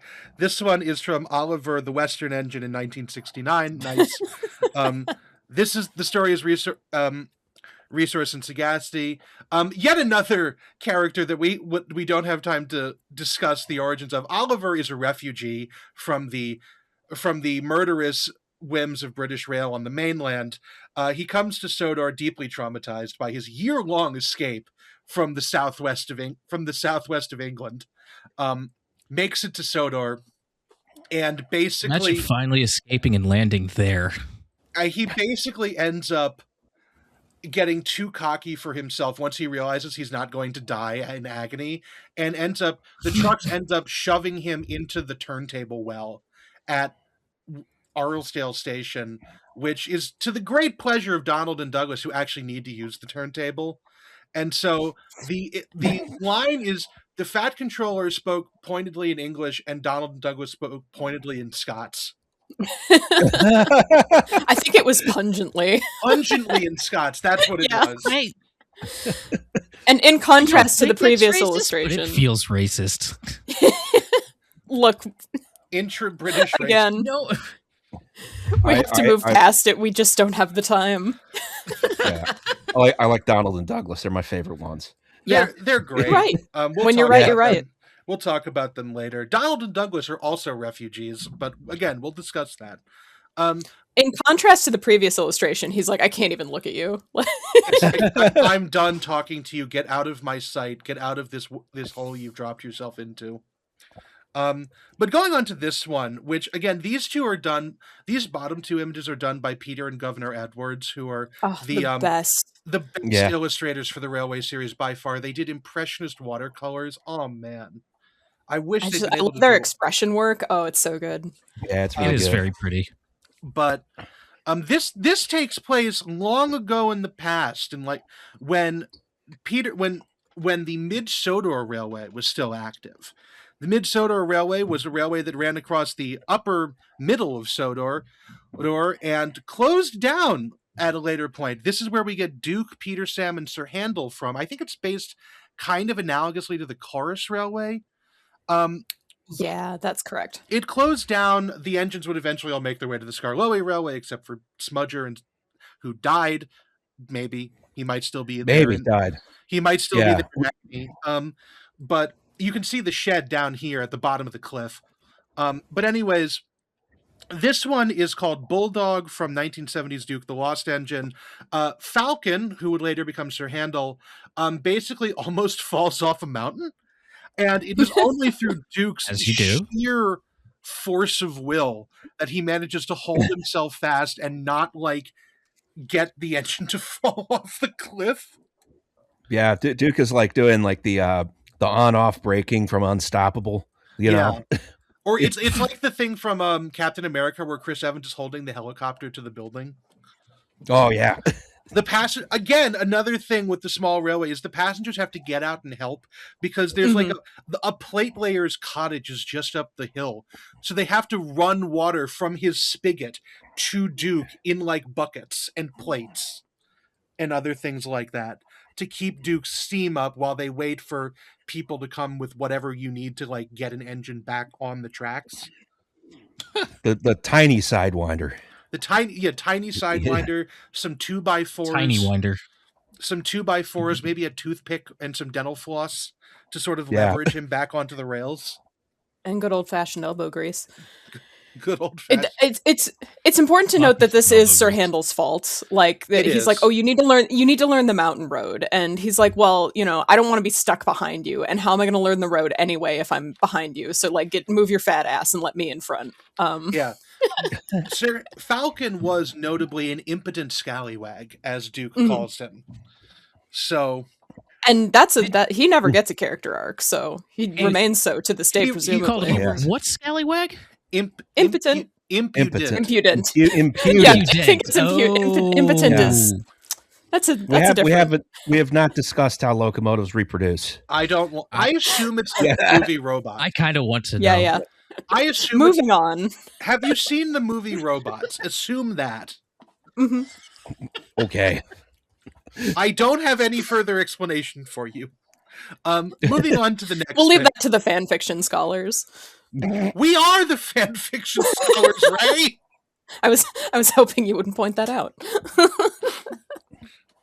If you have an idea on how trains reproduce, please email us your fan art at syddwtw@gmail.com with the subject line "Attention, Zach."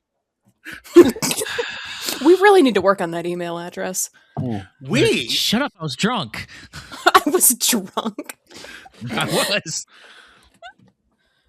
All right, I'm gonna mute the email inbox for the next 3 years. I think that'll be enough. We'll have some things stored in there that aren't deleted immediately. Good. Anyways, moving on to the next slide. We have some structural instability going on here that maybe Roz, our resident engineer, can help us with. So, in 1972's Toby the Tramway Engine, Toby's a bridge collapses with Toby on it, or almost on it, and leaves just a ribbon of rails directly above it. So we get these infamous story, Toby's tightrope, which looks very scary. I should have made that out of the new Reardon metal. Then it'd be fine. So do you think Henrietta was involved? Like, do you think she heard about this later? Like, what do you think her reaction was? I couldn't begin to say. So it certainly wouldn't be fit for print anyways. But far more interestingly, because Toby's tightrope is at least a fairly straightforward one, it seems like the river is raging enough that it took out this janky old wooden trestle. Far more interesting is this one from Thomas Comes Home, which, again, another story in this. So the background is that Thomas the Tank Engine has gone off to the National Railway Museum in York for an exhibition, and so everybody else has to do his fucking work.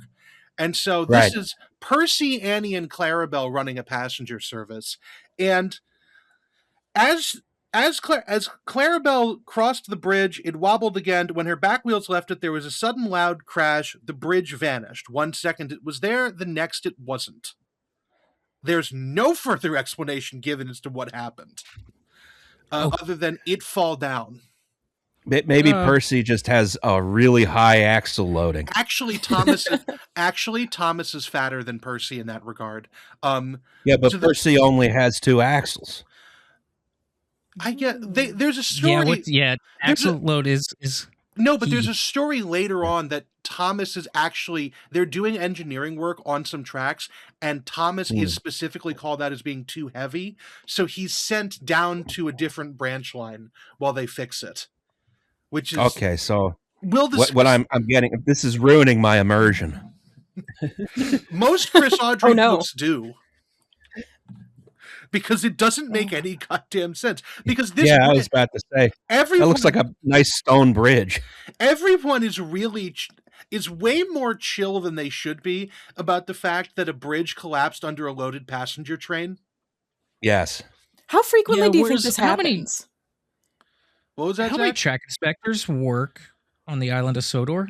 I don't know, but clearly not enough. Use a few more bridge guys in there. Let's just read the next 3 sentences. Annie, Clarabelle, and Percy were badly shaken. End of sentence. The guard telephoned a warning, and then they all went quickly home. End of sentence. The Fat Controller closed the line while the bridge was mended. End of sentence. This is all the elaboration we will ever get. Wow. If only it was that easy. And then they fixed it. This is sort of like... That's not much of a story. No. You've cracked the logic behind Chris Audrey's stories. It's so funny because if anyone has a right to write Thomas the Tank Engine fan fiction, it should be Chris Audrey. And it's just not very good. It's really funny. He's so mad about all of the books he had to write because his publishers were insistent that he insert Thomas the Tank Engine into them in more and more elaborate ways. I'm not even sure he likes Thomas. He doesn't. I almost have the feeling that like Thomas the Tank Engine is like the older sibling that did more than he did. I'm convinced father loved him more than me. Why was he writing more stories if he doesn't like writing stories? He also likes money.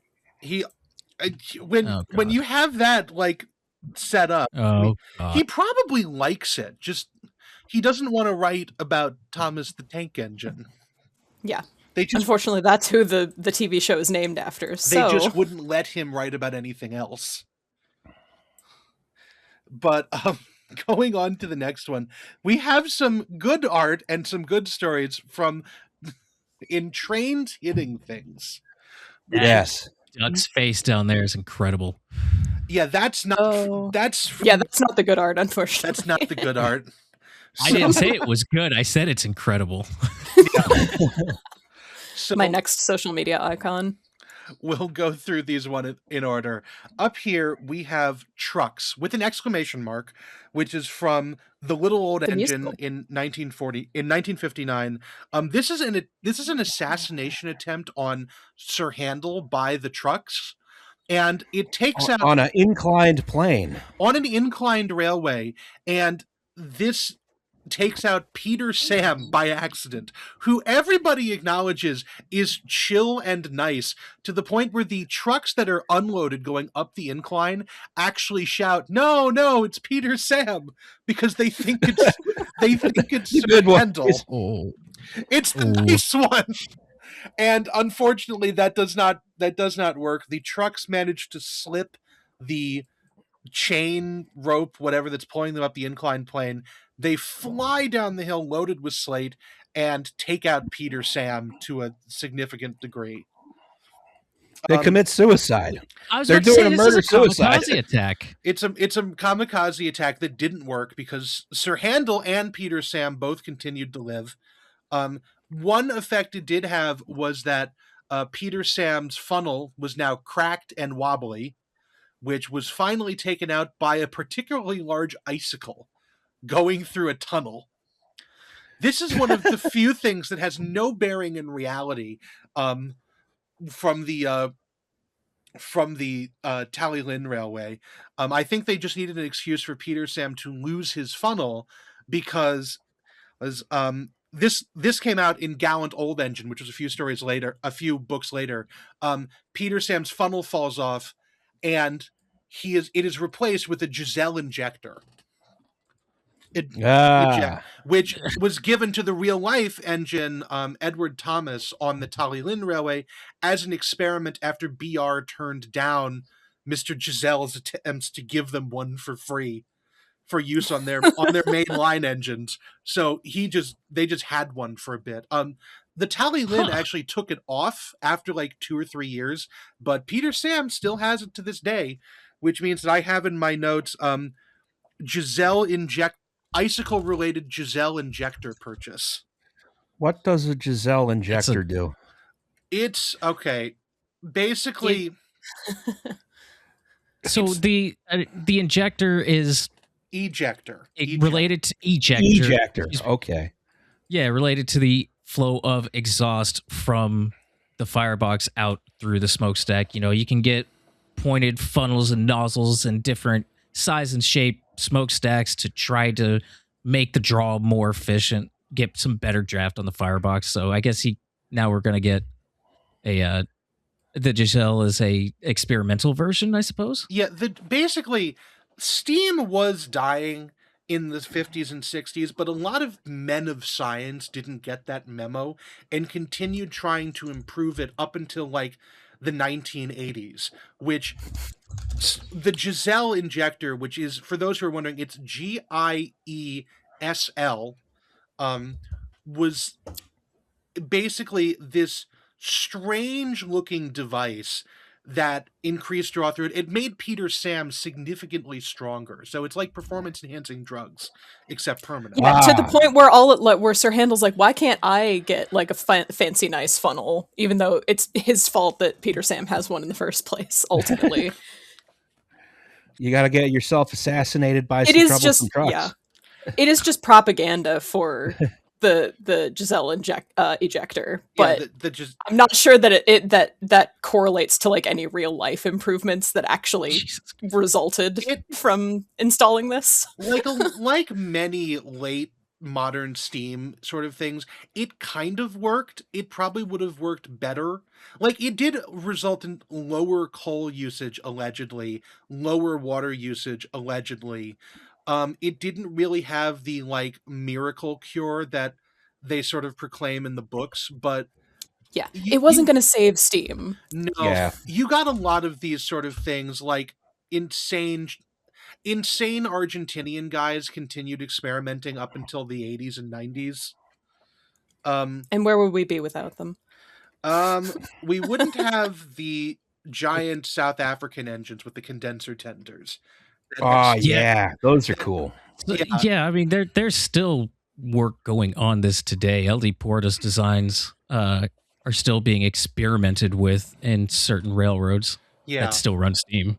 Yeah, and like I think in 2000, some Swiss guys took a Kriegslock and like did Frankenstein level experimentation on it until it like it's it's oil fired and has a driving experience similar to a diesel with a climate controlled cab even. Wow. Oh, yeah. I want to see that. That sounds rad. I have pictures of it somewhere. I'll show you later. Next one, we're going back to the smallest railway on Sodor, the It's so whittle. The Arlesdale Railway. This is another interesting one that sort of, I don't know if it has any basis in reality, but actually on the Romney Hythe and Dime Church, they have had several incidents of the trains hitting cars at their level crossings and losing. That's not what happened here. So this takes place in 1967 small railway engines.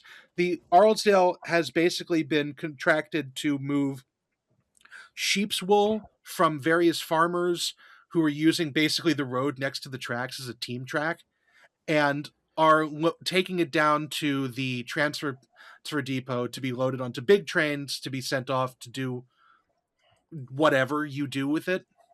And one such person, whose name is Willie, he is the employee of a farmer whom they call his master, because why not? It's 1967. We'll just do that. Running theme here. Willie was late. I think he overslept. He didn't really tie down his bales of wool properly. He gets to the team track, which is also the main line, and he turns and dumps his load all over the line just as Rex, one of the small railway's engines, is coming around the corner, which the through line for Rex is that Rex has been boasting about how he doesn't like pulling passengers. The freight cars have much better like running gear, so he likes pulling them better. And then he comes around the corner through this blind corner under a bridge and crashes into the wool bales at like full tilt and falls over. Oops. Cushiest collision ever. You say full tilt, but like how fast is that realistically? It's like a 15-inch gauge. Like it's not full tilt for him. Yeah. Scale miles an hour this is a huge crash. In reality, he tips over onto his side and has to sit there for like 2 days while everyone else laughs at him before they can pull out the toothpicks and the miniature sidewinder to lever him back onto the rails. It's always surprising though how much oomph these little trains have. There's a video on YouTube somewhere of those like 424 outline steam locomotives they use on like park railways and stuff. It's a car and it just goes and the car gets shoved out of the way. The car loses. Yes. Well, they're still pretty heavy. So. Yeah. So this is yet another calamity. This one's not really the train's fault. I just think it's funny that you have such a tiny train falling over. No, it's not his fault, but when they tried to like do this story in the CGI series, they do try to frame it as he's being like overconfident, and that's the lesson that he learns is not to dismiss the difficulty of pulling freight, I guess. They're going by I've been reading Command and Control recently. They're going by strategic air command rules. Even if it's bad luck, it's still your fault. Ah, see, you've met my mother. Yes.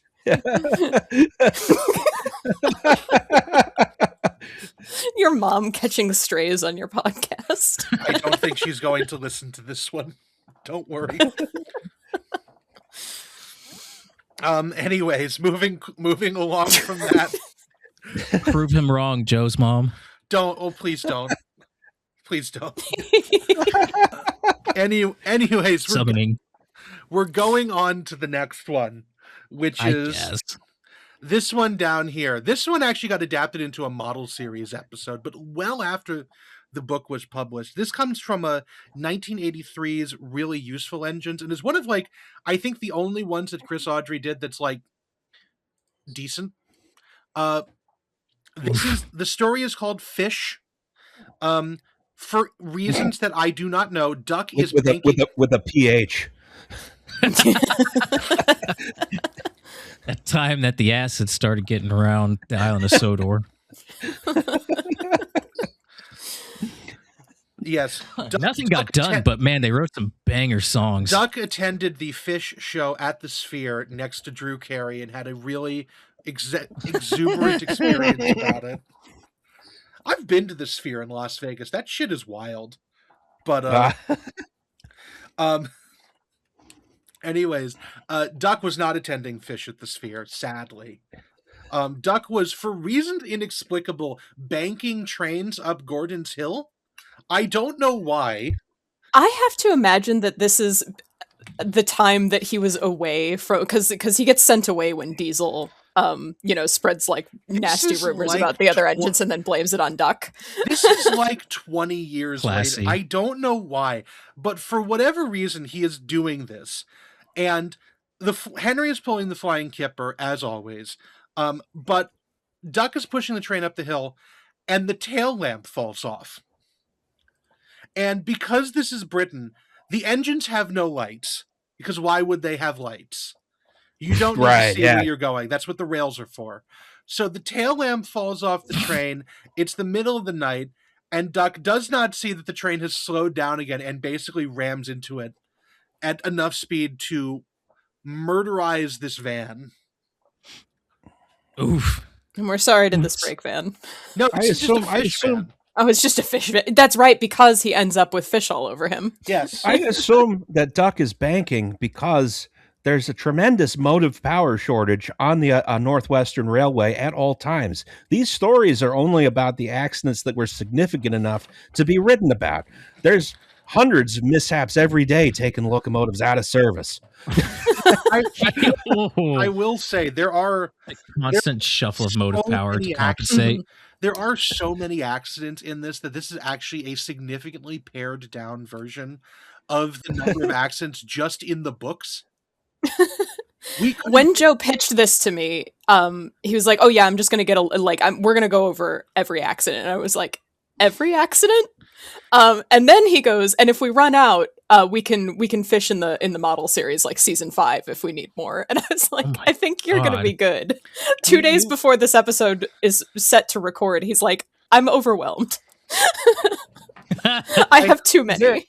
Was there ever a story that was like, this is a normal day of service on the Northwestern Railway where nothing really went wrong? Drip Tank might have been, because that just involved Thomas and Percy calling each other names. Which inventing new slang. That was a Chris Audrey story that tried to use topical slang and insisted that anybody ever used the word drip as an insult. Ew. You think the locomotives invented like slurs for each other? Oh, absolutely. You know they did. This is England. You know they did. Yeah. I mean, tender engines don't shunt is one already. Like, tank engine itself is a slur if you're Gordon. Yeah, I guess so. Yeah, but their version of tanky. But also, like, they're I think in the one where one of tank engine with the hard K. Just enough. They did actually tell Edward that he had black wheels at one point in one of the early That's stories. true, They've adapted a language from humans to call one another, but with ancient anatomy. There is also the fact that when in the original version of Henry's Sneeze, the book did use the N-word. Please. Yeah. I forgot about. I forgot about that one. But I promise you, it is true. No, look it up. It'll be a really nice rabbit hole for like 30 minutes. Educate yourself. N-word with the hard R, no less. Yeah. Yes.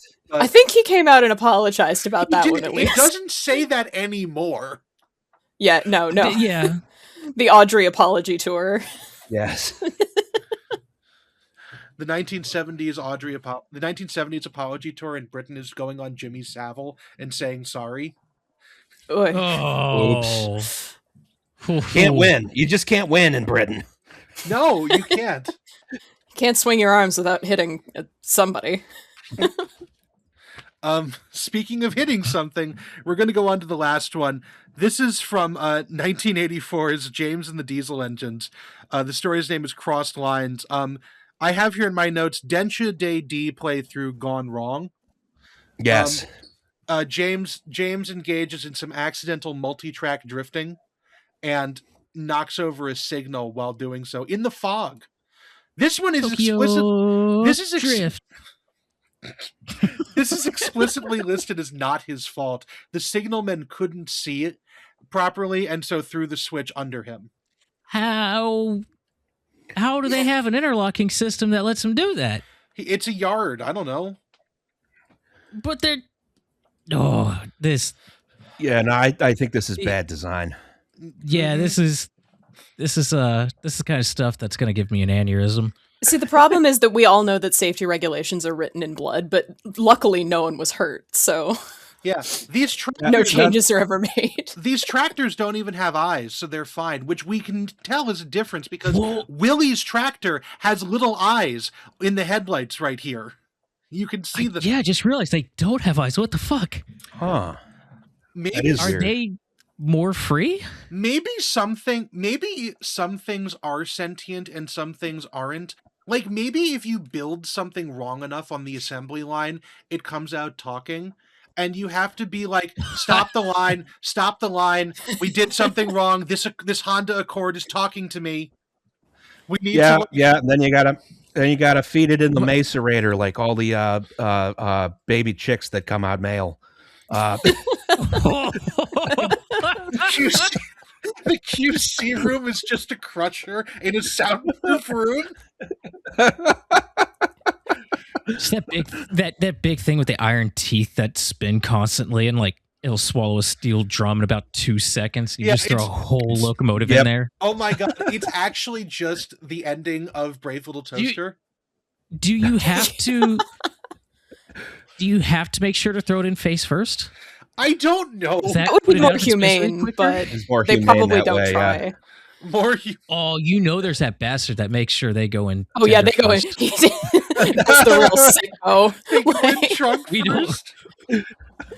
We don't talk about sadistic Steve. We just leave him there in the corner and let him know when we mess one up bad enough. Don't ask what he does with it, okay? They know that if they fire him, he's coming back to work tomorrow with, some sort of weapon. Like, maybe this is why, like, this shredder don't just work on locomotives, Yes.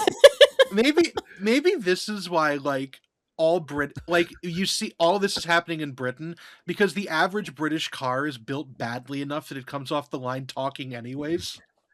Like Honda it's a stop the line event when an Accord starts talking, but Range Rover is like looking and like scratching their heads if one doesn't start talking. Like, holy shit, we built one properly. You know what it is? It's like, how female elephants have evolved to stop growing tusks because that means that they don't get hunted for their ivory. It's like that. The problem is when the Range Rover comes off the line, the electrics are so bad, it's just whispering, kill me. Kill me. Here at Slayhull, we build every Range Rover to have a guaranteed body horror accident within 50,000 miles, or that's part of the JD Power guarantee. Feels real pain. That would be a selling point for certain people. Mm-hmm. Yeah, that's all the Gulf market cars. They sell those to like the Middle East or something. I don't know. We can't keep doing this. We got to move on. Which market gets the cars that can feel pain? I don't know anymore. South Africa. Yeah, I was gonna say, it's absolutely South Africa, and it's not it's not a contest. There's a separate line on the apartheid laws for cars. This parking lot is for white cars only. All right, everybody, save me a good seat in hell. We have to go. We have to keep moving. Let's stop this before we come up with when the call out episode, we're gonna have to have like a couch apology. Like we're gonna have to have a Cars episode now. Oh, please invite me back for that. I finally watched Cars 2. Oh, how was it? I enjoyed it so much. Okay, so as you can see here, Thomas is trying to break free the chains of repression and eat human food. No, it's not that at all. This is, of course, Thomas Comes to Breakfast, one of the more iconic accidents from this series, from 1961's Branch Line Engines.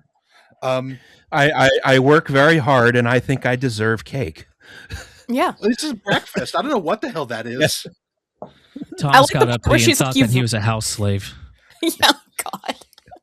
I like the part where she's like, "You've ruined my nice breakfast," and she slams the door, and then the plaster like falls down on his face.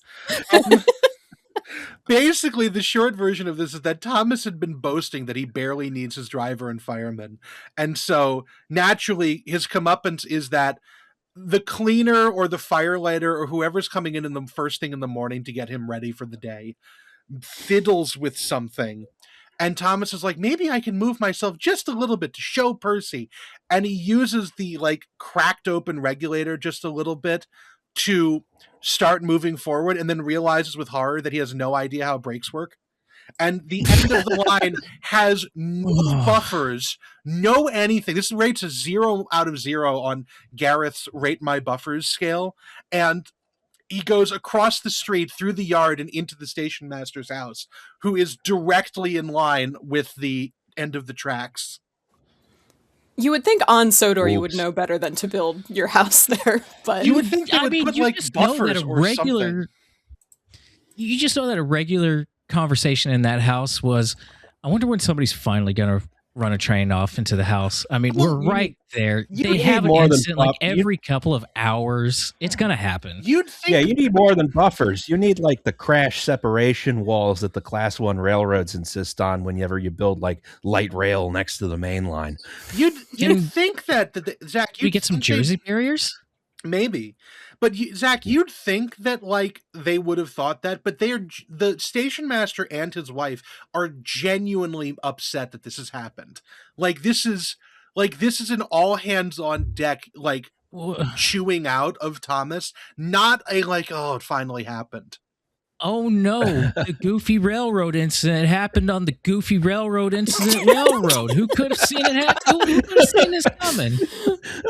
What am I supposed to... I came here to be a serious station manager and make a career for myself, okay? Look at how thick his eyebrows are pointing down. Okay, that honestly looks like somebody painted them poorly and then painted over them. It's just if he wants to be a serious, he can go back to the mainland if he wants to be a serious station master. He's gonna go move to America and work for a real serious railroad like the L&N or something. The Norfolk Southern that makes you shit in bags. Yeah.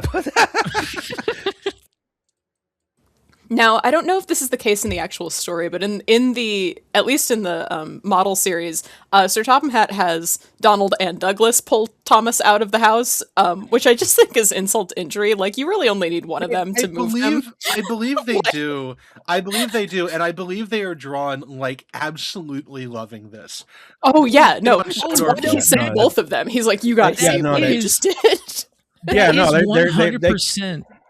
Oh, go ahead. They need both of them, because this needs to be a more insulting incident to Thomas. And they are good at riffing. They're riffing the whole damn time. Their riff game none is the strong. funniest engines, like on Sir Topham Railway. Something else that I've always thought about. This is something that like I and some of my friends in the fan community have always postulated, is that the original Fat Controller, Sir Topham Hatt, really like viewed Thomas as a son, which is the only way he was allowed to get away with any of that shit. And this is in the era where Sir Topham has retired and his actual son is now Fat Controller. So this is clearly like having Donald and Douglas come laugh at him is clearly like, I'll show you who Daddy loved more. Like, well, you had to send both of them so you could live up to the meme of like me and my bestie gonna go fuck shit up at work. Yes. Yeah. Or go laugh at what we told him was gonna happen. You would never catch Donald or Douglas doing this, so that's. I mean, they kind of did. I mean, only a little. You know they're going up to that location the whole way going, we told you that shithead was trouble. We fucking told you. Hey, remind me, who said this was going to happen? Was it Donald or was it Douglas? Oh, that's right. It was both of us. Rude. Honestly, rude of him. But funny as hell. It is really disrespectful. Funny. Disrespectful. The Fat Controller's son being like, aha, I can finally get back at you. And was this the one where this accident was staged specifically so that Audrey could have Thomas's buffers re-illustrated? This was, or is that the other one? This was in, I think, the 8 Famous Engines. That was I had to cut that one out of this because there's so many fucking accidents. Oh that one's important to the canon though, because it was just a result of Audrey's dissatisfaction with the way that Thomas had been drawn previously. We can talk about his dissatisfaction with his illustrators in a later slide. Okay. I wasn't sure if you had it in there. I'm sorry. I have it in a different one for a different accident, but we'll get to I'm jumping the gun. Next one. Now we have some level crossing accidents. Oh boy.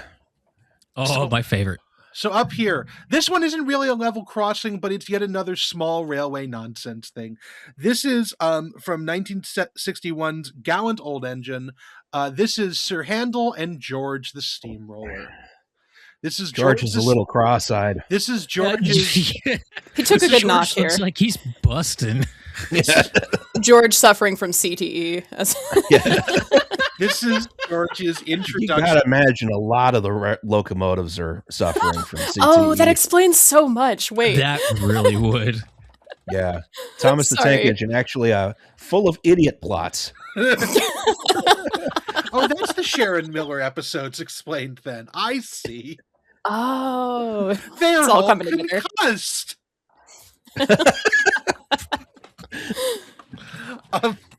But basically what has happened here is that Sir Handel has gotten wider wheels because his original track, his original wheel width wasn't big enough for the Skarloey's rails. And so he now claims to have steamroller wheels, which somehow George finds out about and is very upset. And during one of their arguments, which is occurring at speed of a breathtaking, it has to be 10 miles an hour. Yes. George's driver loses control of George and he smashes into the side of Sir Handel's train where there's no fence. It's explicitly noted that the fence is put up as a result, but of this accident. So there's no fence. George rolling up beside him going, oh, I hear you think you're a big guy, huh? I hear you think you're a big guy. What you gonna do? What you gonna Literally what happened, Zach. Hold me back, bro. Hold me back. Bro did not hold him back.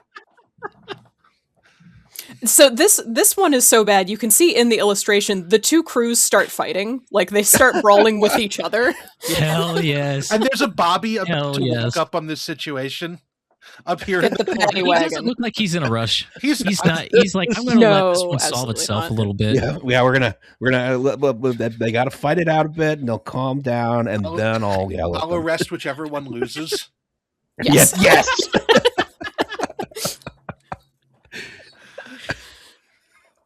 the enmity between the road and rail crews like extends to the humans. I just this island is deeply troubled. Well, if you have to work with a militant anti-rail guy all day, at some point you're going to start getting his biases, unconsciously, like the lawyers for the Alex Jones trial, learning Infowars plots through osmosis. God, that's a nightmare.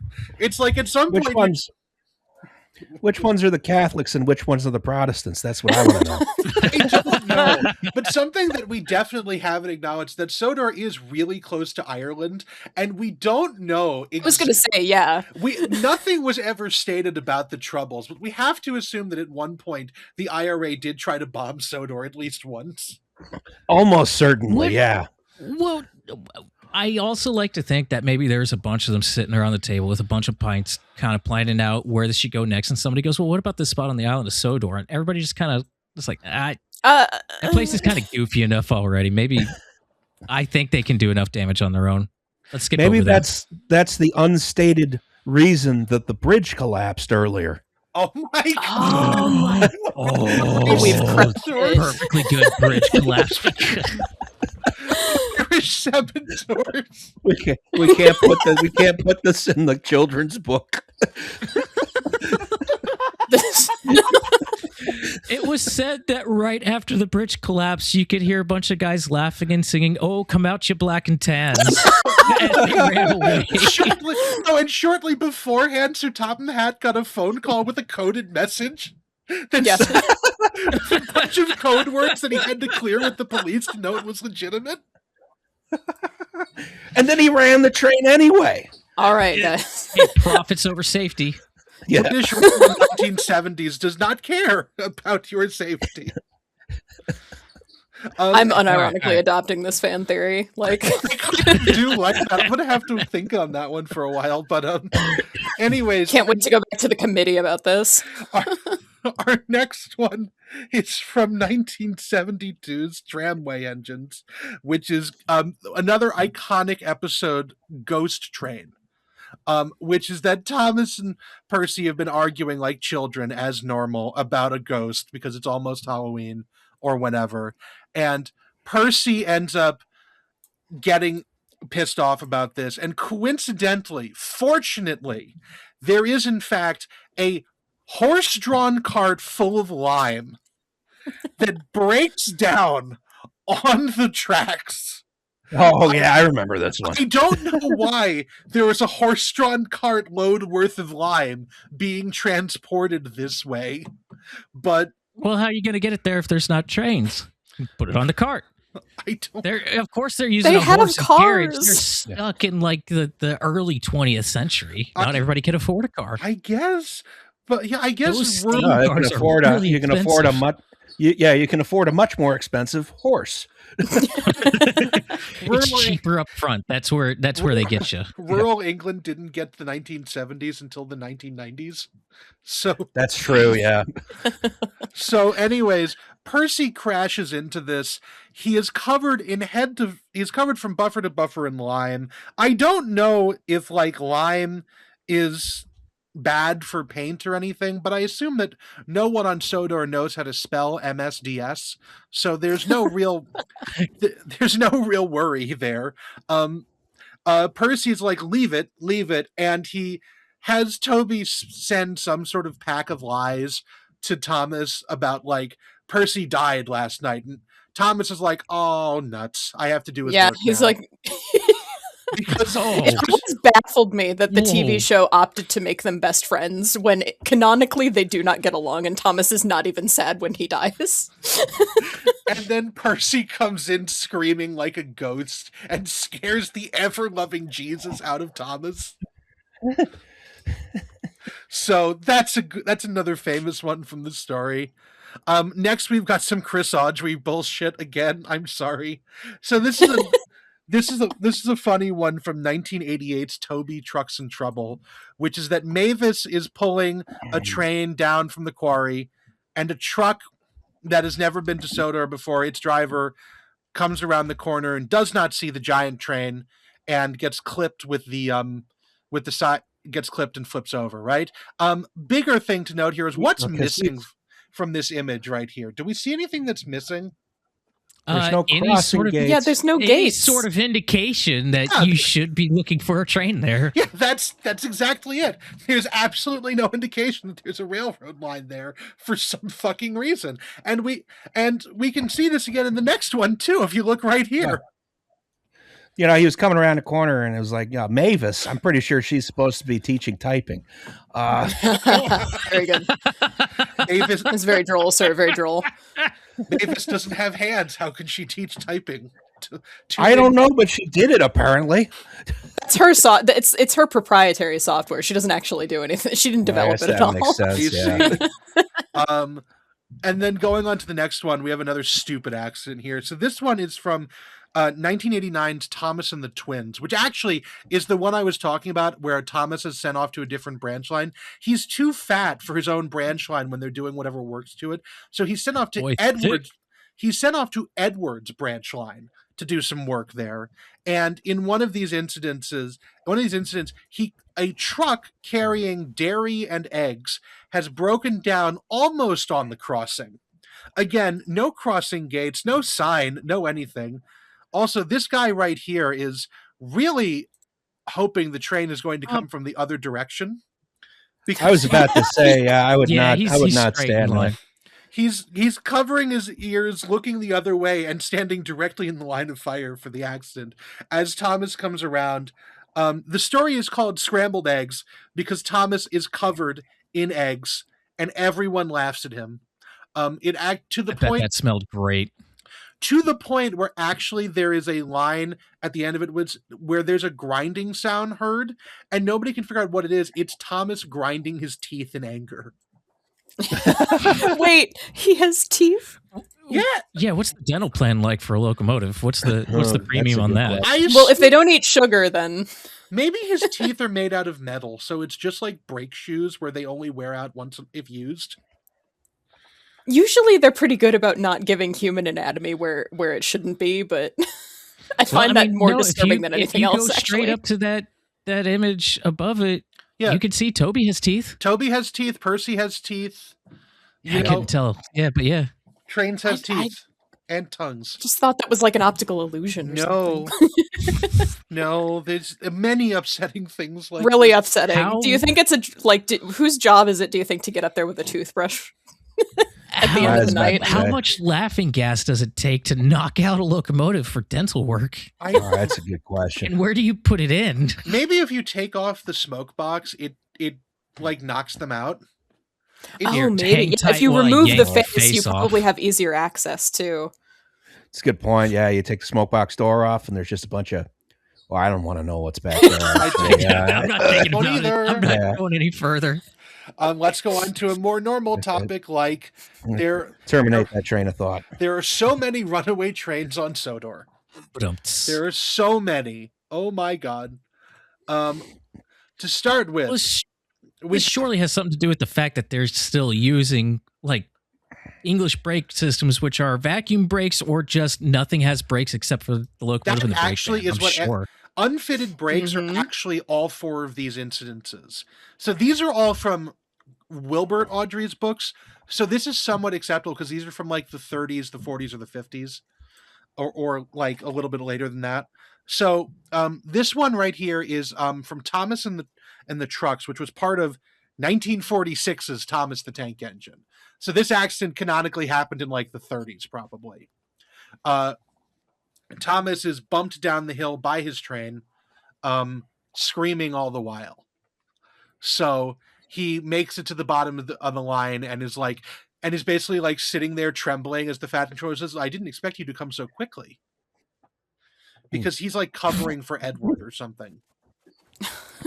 So, if the trucks are choosing to bump him down, does that mean that they could apply their brakes and chose not to? Like, do you have to bribe the trucks have brakes at all? Their brakes every time. Early trucks, all the way until the 1960s or later, basically trucks had brakes trucks did not have air brakes. They were manual brakes that you had to pull down a lever to apply them. And you like had to stick that weird little thing where you lift it out of the latch and let it drop. There's a video from the 1960s that I wish I'd put in here, which is guys in a shunting yard who are clearly aware they're being filmed, so they're doing it in like almost full suit and tie, chasing down trucks that are being like fly shunted and jumping up and slamming down the handle, taking a big like stick, jamming it in between the frame of the truck and the handle, and then putting their entire body weight on the thing as the truck continues to move along. It's great. It's one of the things where it's the video where they showed how they did everything before they built Tinsley Marshalling Yard in like Manchester. Oh, Sheffield. That's what it is. If you find it on YouTube, it's fantastic. One of the yards they replaced it with did like capstan shunting until the 70s using elevators and capstans. What is that? I don't know what that is. You know the little rotating thing with a motor that you can pull a string around that pulls. You're gonna have to Google this. I don't know how to explain this. Is it like you have a? So a capstan is like what they would use on a ship to raise. Yeah, I was going to say like a ship's capstan. Yes, Google this. Okay. Oh my god, I have to. Here, I'll put the. We'll put it in post. Wait, I'm already here. He's adding it as we speak. I'm going to take over this podcast, and you already. It's going to be a mutiny. You run this podcast. I'm afraid to inform you, but you're in charge. I'm not management. What kind of class? I am of the working class. Okay. Here, hold on. Let me just put it in the chat. It's right here. Just put it on the slide. Put it in the middle of everything. Just look at those guys. Yes. Yeah, where they do the spinny spin. The spinny spin, yes. That was one of the yards that they replaced. It doesn't matter. I'll show you later. I'll show you once we're done. I have many ridiculous railroading things. But in any event, so you had to like basically hold down brakes, which most trains you couldn't do, because that was, you had to, or you didn't plan. If you didn't plan on it appropriately, the train would just run away down the hill and crash, which is what happens in all of these, I assume. Because this is what happens to Thomas, and then the next one from the same story. This is James's introduction to the island of Sodor, which is he is actively on fire from his wooden brake blocks as he runs away down the hill, and is just having a terrible time. He will eventually crash and eat shit at the base of the hill. This is the classic story. James eats shit. Yes. Mm-hmm. One of many. Thomas uncovers the queer things called cranes in this same story. And basically, despite the fact that this is about James almost dying, the story is entirely about how Thomas proves himself in an emergency. He gets a branch line out of this. That's the important bit. Yeah. His actions are so heroic that Sir Topham Hatt awards him a branch line. I would think that with so many of these incidents that they would have been early adopters of air brakes. No. This is actually, okay, so aside from the fact that just saying no is so much funnier, one has to assume, okay, there's a bit of a division within the fandom as to whether or not Sodor retained its own independent railway system or got nationalized by British Rail and just was like a really independent region of British Rail during the BR era. I'm inclined to believe that it's a region of BR because BR would have made them not have fitted trains and shit like that because that's cheaper. Like insert the meme from Chernobyl. Why do we do this? Because it's cheaper. Yeah, but also consider that they're using these 4-wheel trucks well after they would have been banned from interchange. Actually, unfitted trains in England were allowed until the 80s. Oh, damn. That's sick. They didn't have interchange laws like that. Although, speaking of interchange laws, we're doing away with those in the U.S. because I was out train spotting today. I saw a Penn Central gondola in maintenance of way service. Ooh, that's illegal. Because Norfolk Southern doesn't have to interchange shit if it's in its giant network, which is why I've seen Boston and Maine cars on CSX now because they bought Pan Am, who owned that. So you're going to see weird shit now in the future. Well, I was about to say, one weird trick to get around interchange laws. One big railroad. Yes.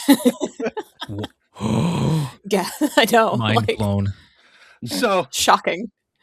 Plain bearings are going to make a comeback. Hey, I've seen some stuff with plain bearings. No, I don't want to oil a train again, please. That sucks so bad. I turned that off in Railroader. It really does suck. If only you could turn that off in real life. On that because you don't have to open and close the lids. Mm-hmm. And those things will snap your fucking fingers off. The skill issue. Speaking of skill issue, actually, we have to go on to the next one, which is Dirty Objects, which is this one right here. This is from Toby the Tram Engine, which came out in 1952. Basically, James is being a shithead to Toby because Toby is funny looking and therefore we must mock him. As a result, James is immediately given a comeuppance when his train runs away from him again, and he runs all the way down the hill and smashes into a line of tar wagons that are sitting in the yard at the bottom of the hill. And he is covered in tar. This is one of the ones that actually looks better when the TV show does it because the angles are different, but I do like this overhead view that we get. This drone footage doesn't really show the destruction in the same way. What they don't show you is right after that when they had to detonate the 2 cars full of tar. Directional charge the car. Yeah. Directional. Yeah, they did. Meanwhile, the tar manufacturer was like calling them every 5 minutes saying, "You don't have to do that." Sicko Steve was already there with the dynamite, with the charges. The explosives guy's like, look, I drove all the way out here. I'm not gonna not use these. Yeah, if I was in charge. And I went out to East Palestine. That was such a clusterfuck. I have pictures from there. That was such a disaster. You could smell the plastic for 10 miles away. Oh, I'm sure. Damn. You're going to get some kind of super cancer, too. I have photos of that, Roz. I'll show you when we're done. I sent them to the podcast email the day after, and I never got an email back. We're bad at that. Womp womp. You have it on record, folks. Podcast beef. Podcast beef. That's podcast got another. beef. That's another that would be inbox. So good. That's another inbox that's about 65,000 unread. Okay, next one. So we were talking about the unfitted brakes here. So this is the only story. This one up here is the only story that actually gives that as like a distinct plot point. So this is Percy's predicament from 1961's branch line engines. As the train slows down at a sign to pin down brakes. So there's actually a sign that says, "Stop here, set brakes." What happens is that the trucks surge forward and push Percy down the hill and into a line of stone trucks at the end of the line, and where he ends up basically mounting a stone car. Maybe this is how trains reproduce. Don't look at this. Don't think about it. Can we censor this? Big old censor bar over that. Mm-hmm. Horrible locomotive freight car hybrid. Maybe it'll be more efficient, like a mule. No, it gets even darker because we already established that they're different classes. That's just whatever Herzog makes for maintenance of way trains, so they're legally not engines. I've seen some of them. They're like horrifying looking when you look at the running gear. But anyways, so yeah, this is unfitted. This is canonically unfitted brakes. So it's just unfitted bullshit the whole way down. But even that pales in comparison to this next slide that we must go to, which is what in the fuck is going on here? How has this happened twice? This is some railroad bullshit right here. So I would like to point out... I don't remember this scene from Unstoppable. So I would like to point out that this one up here actually happened in the United States, apparently, which is where the Reverend Audrey got his idea for it. This was Old Iron from Edward the Blue Engine, which came out in 1954. Some meddling children got on James's footplate at a station and basically was, what does this button do? Shoved the regulator all the way open and then hopped off. So James was running down the tracks completely out of control, and a quick-thinking inspector with his asked for some rope and a shunter's pole and presumably some way of carrying his gargantuan balls, because he hopped on Edward's footplate and basically shouted, "Follow that train," and then got out and did this Indiana Jones shit. Roz, which early 1900s U.S. railway do you think this happened on that caused the inspiration for this? Well, they probably had a lot of double track. So I'm going to say the Pennsylvania Railroad. Was the Rock Island. Is the Rock Island? Oh, that's a fuck shit railroad. Yeah. Yeah, I was about to say that checks out. So this happened. I'm 90% certain this happened on the Rock Island. This is something that occurred. They did successfully stop James using this because it looks like hemp rope, but in story it was listed as wire rope.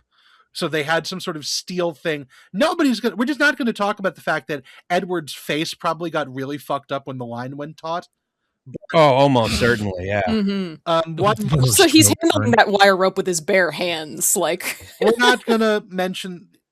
It's really something. And then this other one came from 1986's More About Thomas the Tank Engine, which shows exactly how much Chris Audrey wanted to write about Thomas the Tank Engine.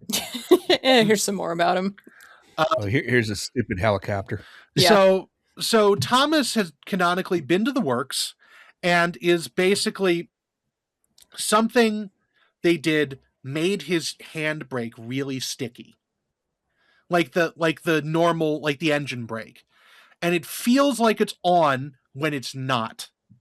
So one day he gets a substitute fireman or a substitute driver, I can't remember, who set the brakes, and I use air quotes there, and the brakes were not set, and Thomas, Andy, and Clarabelle just slowly drift away down the downhill grade on the line without anyone on board. And fortunately, Harold the helicopter was nearby, looking entirely unconcerned about the whole situation. Very, very dour. Yeah. Looking very morose Slightly about the whole situation.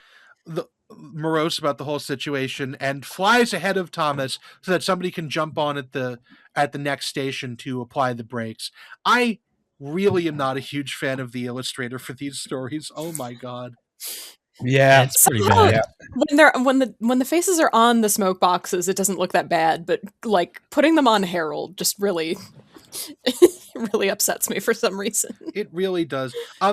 Interestingly, this one got turned into an episode in season 2 of Thomas and Friends. So clearly it was one that was deemed useful for TV production, unlike most of what Chris Audrey wrote. But yeah, they were more fond of using the magazine stories, which are worse, but at least have structure. They have like a beginning, middle, and end. Right. Now, our next slide is another intermission slide. Does anyone have to go to the bathroom? Does anyone Absolutely. I'm going to use the restroom. Yep. Yeah, I have to. My regular podcast whiskey. I have to stop as well. So anybody who needs to stop and go to the bathroom, please do that now. You need to stop listening for any other point. After this, we're going to get into some real shit. So we'll be back in a moment, or because I'll probably cut this. So. This hasn't been real shit? No, we're getting into real shit. I've been lied to my whole life. Uh-huh. You'll see. Do not put that out there. I probably should. That should probably be where you cut that bit out. I'm gonna advertise that I did that. Mark down whatever time that is, and I'll cut that. I'll cut in with you saying, "Don't put that out there." Oh Jesus! That's where I'll start because now we're. You should have a fun sound effect over it too. Did everyone have a fun time peeing? I don't care if you didn't. Onwards to the next thing. Yes. We're on to some real shit and possibly piss. Which is this next one. Holy shit, guys, someone could have died. Which is something that's happened on the island of Sodor more than once. Nobody died, though. Nobody actually died. Nobody actually died in these ones. So this is from Duck and the Diesel Engine, book number 13 of 1958. This is yet another bullshit involving unfitted trains. So look at that hill. Holy cow. This is I'm fairly certain this is Gordon's Hill. It has to be. Look at that grade. Basically what has happened is that this is during the series of this is during the time period where Duck had arrived on Sodor, then had to deal with the diesel. Yeah, showing up and basically causing havoc in the sheds, and then Duck leaves, is sent away by the Fat Controller, who, if you're like 6, this seems like the Fat Controller has taken Diesel's side, but as an adult, you realize that the Fat Controller is giving Diesel enough room to hang himself with. Absolutely. Oh, yeah. And so, on his return journey to the big station to rightfully reclaim his crown as not problematic engine who's in charge of shunting there, Duck is under attack by a unfitted train that has broken away from its engine and is running rampant down the hill. Somehow, which I have a couple of questions here. So, it says in text that they are close enough to hear the whistle of this guard who has jumped from the train as it starts running away, which I don't understand considering the Duck is going the opposite direction. And it does not give any indication that Duck was doing banking duties or anything. It said that he was traveling from one station to the next, light engine. So I don't know how that happened. Maybe there's a switch hidden right here, like a crossover. Could be the case. Bridge. But in any event, these train cars run away. They get up to a significant amount of speed and basically start chasing Duck through the next station. Then the trucks, he gets up to them and is basically trying to very slowly apply the brakes so as to not send the whole thing into the field. At which point you can see in the distance another train is setting off from the station. So now we're into the oh shit hours of we're going to have someone is going to die if quick action isn't taken. Which quick action is taken by the signalman who reroutes him into a dead-end siding, which has a barber shop at the end of it. Another case of building perhaps where they should not. Oh no, the goofy incident happened again. Yeah. It seems like there is an entire row of buildings here that are built really close to the tracks. The buildings are the buffers. And so Duck crashes into it again. What I particularly like about this image right here, is that the expressions of the 3 customers are clearly giving off this has happened maybe seconds previously, but the barber was so upset that Duck had crashed through his business that he lathered his face. Yes. Gave him a nice shave. No, he didn't shave him, just lather. Oh, I see. Yeah, and so this would have taken a couple of seconds at least, so I'm not sure what exactly is going on here, but the barber does eventually remove the lather once the Fat Controller explains that Duck was being a hero and not a dipshit, because I think everyone is more used to Thomas-level buffoonery than they are an engine who knows what they're doing, which let us all not forget that Duck actually does know what he's doing at any given time. He's the only competent one. One of a small number of competent engines. Yeah. It's like Duck and Edward and nobody else. Maybe Donald and Douglas. Yeah, maybe. Occasionally. They're just not very serious about it. We'll get to that. But so this is one of the more ones where if this had gone wrong in any way, someone would have died and it wouldn't have been funny. Going on to another one where it's significantly more serious. This is from 1950. Okay? So this is Troublesome Engines, the 5th book in the series, and we're going to talk about engines knowing what signals are and things like this. So Percy is new to the island of Sodor, and basically what has happened here, I believe there was another story involving like signals involving like backing up, like they weren't sure of backing signals, how they worked, which aren't real. Yes. But they're not real. This one down further still must mean go back. Yeah, it does not in fact mean that at all. It means that your signal is badly designed. But in this story, Percy learns another lesson, which is that you have to let the signalman know you're there. Because despite sitting outside the signal box, Percy did not, or Percy's crew perhaps did not, the signalman forgot that the train was there and cleared Gordon to come through with the express. There are several real life incidents about this, usually that end in quite significant body counts. Yes. But in this instance, Percy's driver and fireman throw Percy into reverse before jumping ship. Percy takes off in the other direction as fast as his wheels can carry him and does not stop for several miles until a kindly signalman reroutes him into a track that ends in a pile of dirt. But despite how unconcerned looking Gordon is here, due to yet another one of the bad artists who did the Railway series, I'm just going to smash this guy. It doesn't matter. I'll be fine. I'm a train. He's like all right. Some kind of glorified traction engine. But in this particular, he's a tank engine, derogatory. Yeah, exactly. With that hard K again. Now. Yeah, I can kill a tank engine and get away with it. Yeah. But in any event, an accident that would have surely resulted in fatalities is avoided by mere inches as Percy takes off in reverse. So this one could have been very serious, but because it's not, it's funny. I've seen this happen with an LRC at a grade crossing on YouTube. We've referenced that one, I believe, more than once in this podcast. Just like the driver of the LRC, they bail out and everything is fine somehow. Yeah. I mean, I could see Percy getting up to like 30 miles an hour instantly.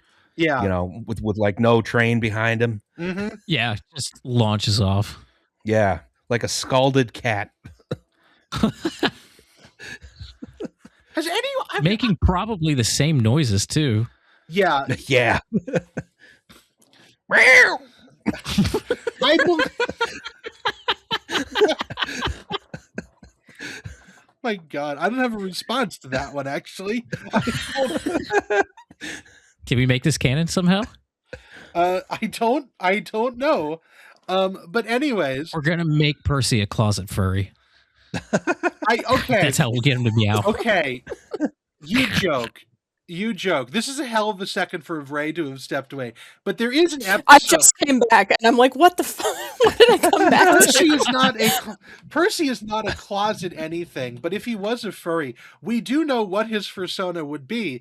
Yes, we do actually. There is an episode and a story where an accident at the docks covers him with tar, not with treacle, which is just molasses, and then he goes through a cutting in the line where they have been cutting lineside grass and gets covered in it and gets turned into a woolly bear caterpillar, which stays his nickname for several stories thereafter. I forgot about that one. So Percy, if you have fan art of this, if you want to send furry fan art of Percy, you can email us at SYDDY WTW@gmail.com. Attention, Zach.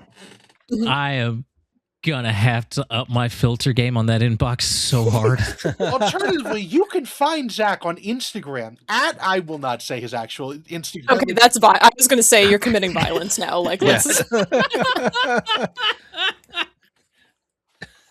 If you would like acts of terrorism against Zach. If you would like to hear about other molasses-related disasters, you can't because the WTYP molasses flood video was lost. Sadly, was that one in the flood? Like, I think. Wait, did we lose? I forget if we lost it or not. I think it was. It was because I had to bootleg several of your live shows just to make sure that they wouldn't be lost the next time. Ah, I see. I bootlegged the Centralia live show using someone else. I had them hold the phone up for 2 hours while I recorded it. Oh, that one wasn't lost. I just didn't think it was very good. No, don't worry. There's an even worse bootleg of it on YouTube that I am personally responsible for. And then we learned a lot about performing live on that show, especially when the venue guys got really mad at us for running so long. And then nice. I almost threatened Jay with bootlegging the Philadelphia live show, which is why I assume there's an actual video of that. All right. Okay, let's go. Okay, on to the next one. Time to herd the cats again. Oh, that's why you're here, Zach. On to the next one. We have 2 incidents involving Edward.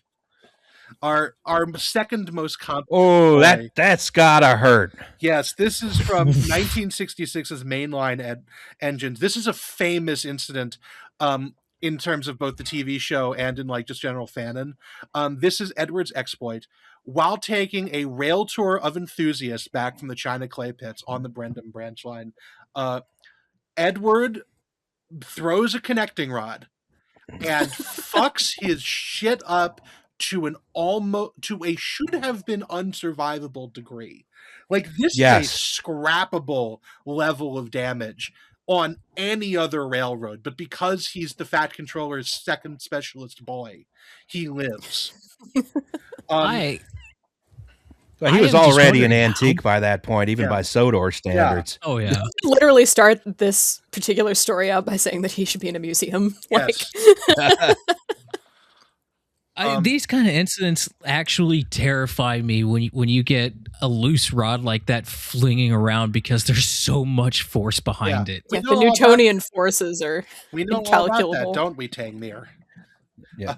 I mean, I mentioned this on our GG1 bonus episode, but yeah, if you have a diesel locomotive and you throw a rod, well, the block might be screwed up and, you're going to have a hell of a repair. If you throw a rod on a steam locomotive, you die. Which makes this even more... It depends on if you're in the landing zone for that rod off the diesel locomotive. There are some folks up north of Dallas who had a piston head land in their backyard that might have a few things to say about that. Oh, God. But speaking of dying, the whole arc of this particular story is that Edward not only did not die, Edward continued to bring the train home because Edward had inside cylinders. So Edward was able to bring it home basically as a single with whichever set of driving wheels wasn't connected to the cylinders disconnected. And because they took the other connecting rod off, and then he took the train home through a driving rainstorm to bring everyone back to the station safely. And that every time somebody had like an achy axle or something, they were like, well, Edward made it through back home in the rain with no rods. Yeah. He made it through the locomotive equivalent of a fractured leg, and you're going to complain about this? He hiked back home, yes. This is it was uphill both ways. Mm-hmm. This is like what's the movie where the guy has to cut off his own 130 hours. Yeah, that one. Edward 137 hours himself. Yeah. With a crowd of people watching. Oh, that's insulting now. But anyways, we compare this now to the average Chris Audrey book. In 1995, Thomas and the Fat Controller's Engine, the story Edward and the Cabbages, where Edward's wheel falls off. There's a bunch of F40 PHs that have been demotored. I sort of buried the lead on that title, huh? Yeah, Edward's wheel falls off and lands in a cabbage field. That is the end. That is the entirety of the story. I mean, is that what they're calling LTEX these days? I don't think that's how locomotive wheels work. Well, it's one of his front pilot wheels, so it's press fit, probably. So, it's shrunk fit on there, I would think. So, if that was possible, that would mean that they just completely machined the inner side of that wheel too big, and then they thought they had it on there nice and tight, and it just was until it wasn't. Stranger things have happened. I mean, we all know about the Gettysburg Railroad putting GG1 tires on their locomotives. So yes, how'd that work out? Really well, actually, in fact. That wasn't the issue. That wasn't believe it or not. That was just This is true, yeah. We found that out after the fact, but yes, it's apparently if you see their other engine that's at the smaller museum in Maryland about the B&O, it apparently still has them on there, and they are in dog shit condition. But Edward's wheel fell off. This is more notable for the fact that this is the only time you see the Fat Controller concerned about the condition of one of his engines. Like, oh yeah, he's going, whoo, shit. Yeah, we're gonna have to. Because he had to write a really big check to bribe some officials on this one. Yeah, the office of Rail and Road is not going to like this. How much tea and marmalade am I going to have to send them? Oh, my stars and garters. Well, that's George Carlin's voice for Daisy, isn't it? Kind of. But and then Roz, I'm going to need you to put on your structural engineer hat for this next one when we go on to the next slide, which is this is from 2011's Thomas and His Friends. In yet another event, another story of this was not taken as seriously as it should have been. So the entire story, the entire through arc of this book is that it's the centenary of it's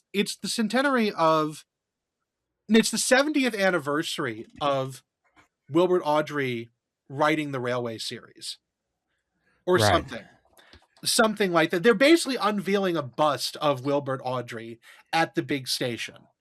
And James has been sent on a very special to collect this train. And as he steams through Henry's Tunnel, which I would like to point out, in every other version is depicted as being a 2 on one side and 1 on the other drawing, which further shows how bad these illustrations are. I was about to say, and the one on the one side, that clearly was like a centered track that had previously been 2 tracks. Yes. I guess they had some real high density operations on this railroad. Yeah. I don't know, but if Zach, do you want to read this block of text here? Sure. James puffed off proudly. He felt even prouder when he began the journey back to the big station with the crate safely on a truck. But just as James had passed through Henry's Tunnel, there was a rumble and an enormous crash. James's driver looked back in alarm. Part of the tunnel had collapsed behind them. The railway to the outside world was completely cut off. James stopped at the next signal box, and his driver told the signalman what had happened. Later, the Fat Controllers sent Donald, Douglas, and Henry to help repair the tunnel, but until it was mended, no trains could reach the other railway from the island of Sodor. So, correct me if I'm wrong, Roz, but an arch tunnel doesn't collapse like that unless there's something really wrong with it, right? Yeah, I'm looking at there was some kind of, there could have just been some sinkhole developing over that tunnel portal over the course of 100 years or whatever. You're at the very least, you're rebuilding that whole tunnel portal. You're probably going to be putting in a new retaining wall over it.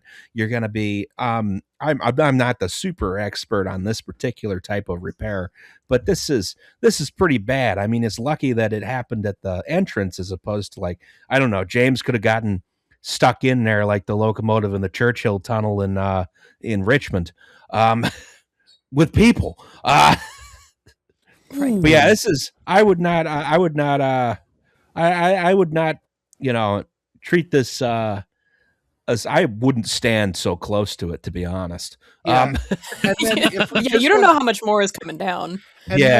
And then if we read down here, a few days later, the Fat Controller announced the tunnel had been mended. That's some class 1 railroad bullshit where just like things that take the public sector like 3 or 4 years happen in a weekend.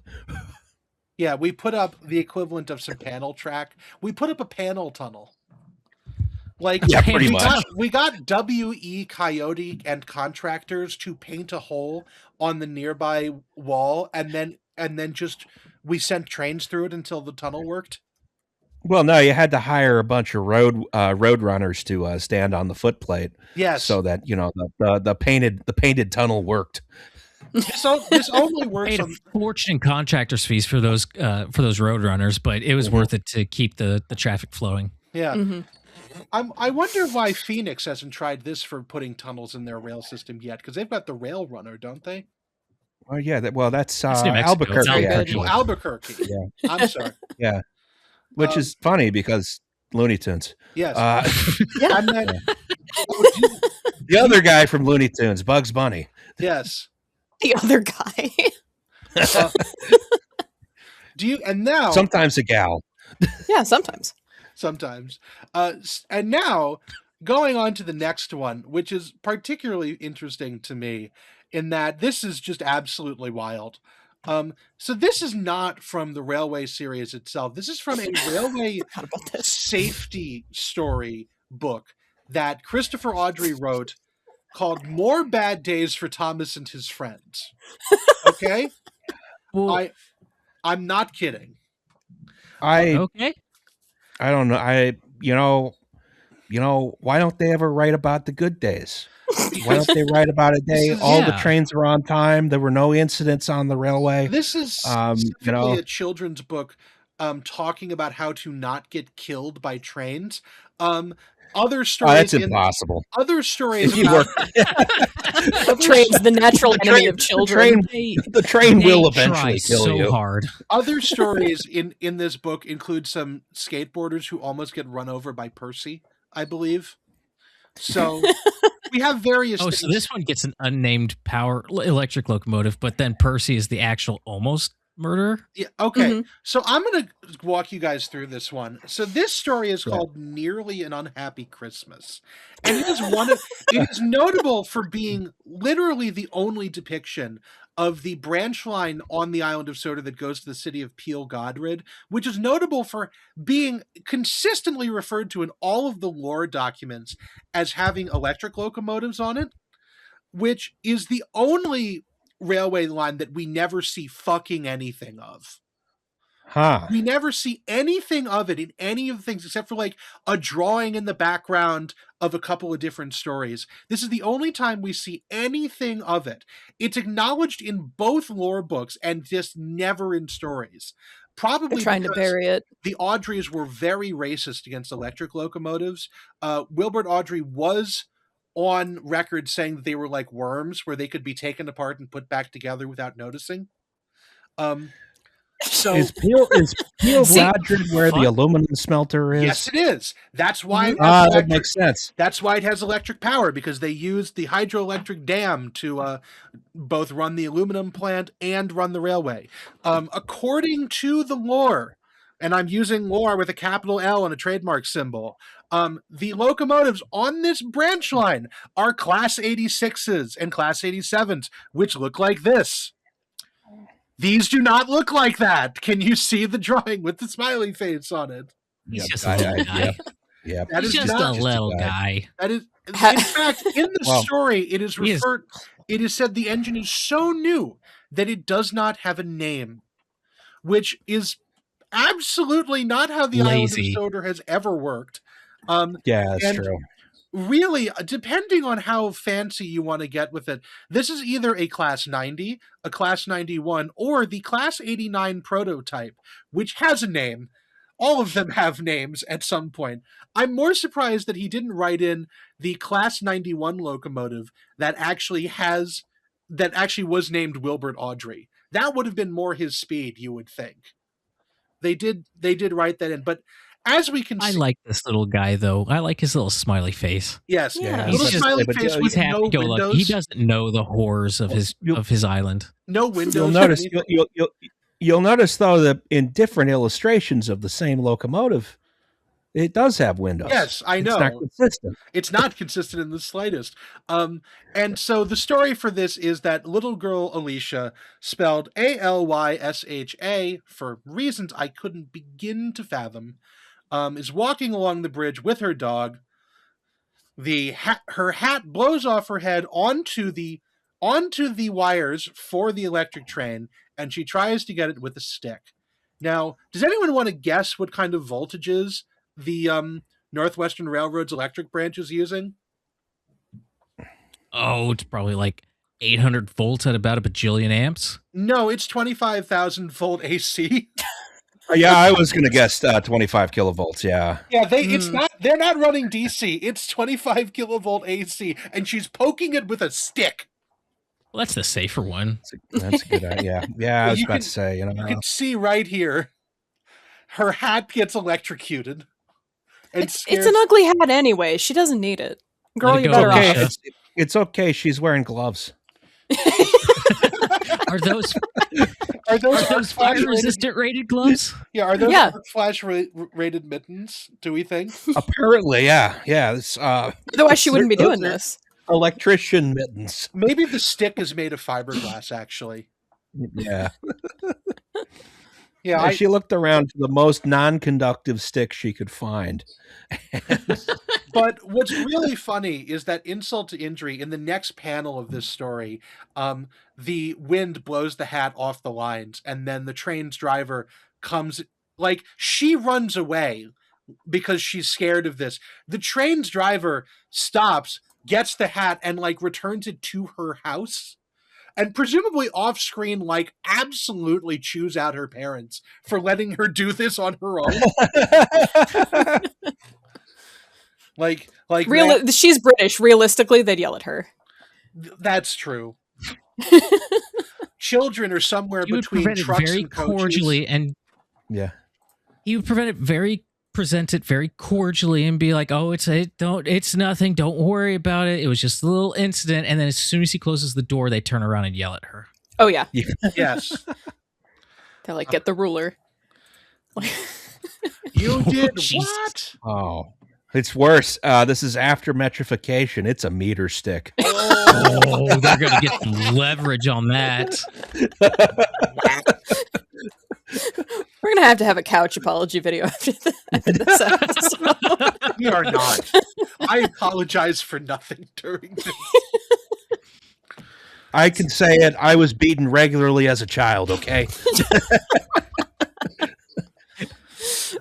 Right. So now we're going on to our next slide, which is actually sometimes people did die on the island of Sodor. I stand corrected. Oh. Nobody important, if this was coming up. I mean, depending on... We'll talk about whether or not somebody important died. We've got slides for that. Don't worry. So first of all, we have to start off with Murder, Inc., otherwise known as everything that goes on the Little Western. Oh, I recognize that bottom right. Oh, buddy. So we start off with Donald and Douglas up at the top. So in 1960s, the twin engines. Donald and Douglas are shown as the latest crop of refugees from the ongoing genocide of the steam engines by British Rail, and have escaped to the land of milk and honey that is the island of Sodor, except for, the small problem of only one engine was requested.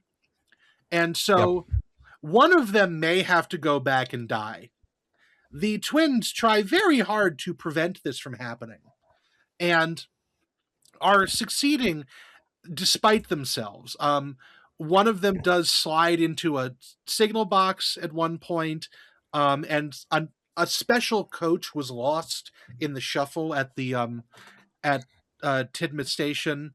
Some other minor things that are, of course, when you're running for your life, suddenly become very big things. Yes. And so their latest issue is that there is a spiteful brake van who is on the who is basically out to just make their lives difficult. I don't know where in the hierarchy of slavery a brake van is, but he clearly is trying to be more uppity about it than most of the rolling stock, and is causing trouble for the various engines. I believe James is the one pulling this train, which James has never once found a truck that he didn't dislike.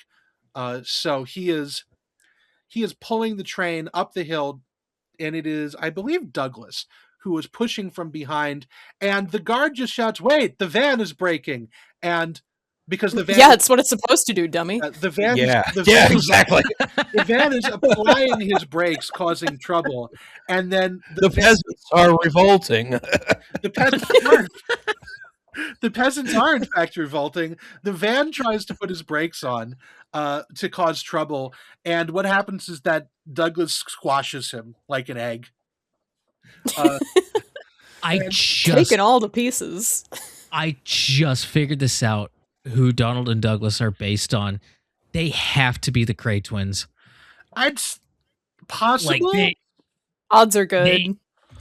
They're not as violent. This is an exception. They're not as violent. It is a children's book, so it's toned down, but Children's they book 100% back each other up like the Cray twins did. Yes, absolutely. Children's book Cray twins Donald and Douglas is something I'm not going to be able to ignore now. This is why it's important to bring in an outside perspective, because I don't think the fandom would have come up with this on their own. Oh, they're going to now. This is going to absolutely. I cannot wait to see what seed I have just planted. I know several people who already are going to be using this. Yep, one of them's in this call. If you go with this, now you have to decide which one is who, and by extent, which one is bi. That's not. Yeah, you haven't seen the discussions I've seen. That's not a difficult question at all. Well, then it'll make it even easier. Then, if you have an answer, feel free to send an email to. Who's Ronnie and who's Reggie? You need to make sure that all of your fan art is directed to Zach Librand, care of SYDDOYWTW@gmail.com. Or if you live in the Dallas area, please find him at work and hold up your fan art as his train goes by so he can't miss it. You know what? If you do that, I will stop and take a picture with you. Fuck it. Make sure someone has to get fan art of the engines that he drives regularly, because that'll be really funny. I think he'd like that. You'd like that, wouldn't you, Zach? No, I would not. No, I would not. Humanized gen sets. Let's see what that looks like. You know, just traumatized. They're like the three-breasted women from what's it called, from the Arnold movie. I was thinking two of the like, it's just two Mongos from Blazing Saddles. Okay, I was going to say it was like the women from Total Recall, but I like yours. They're not strong. Who's moving their microphone around? Not yeah. You're getting so excited that somebody's slapping their microphone around. I have it on a mic stand. But anyways, moving away from organized crime from the Cray twins and moving on to the organized crime that is the Great Western Railway, we have the other notable murder on the island of Sodor, which is my boy Scruffy. Yeah, we have this. He's your boy? You're going to take responsibility for him? This is Oliver. This is from Oliver the Western Engine, and the story is Toad Stands By. In my notes say, a gangland slaying occurs in Arlesburg. The perpetrators will get away with it. So for those who are uninitiated, private owner wagon Scruffy, owned by S.C. Ruffy Company, I believe they're like a gravel merchant, is a noted troublemaker in the yard. And is causing problems specifically for Oliver, who notably is in this shit after ending up ass first in the turntable well that we talked about earlier. So Oliver and his faithful capo Toad, which is his brake van, put out a hit on Scruffy with Duck's help.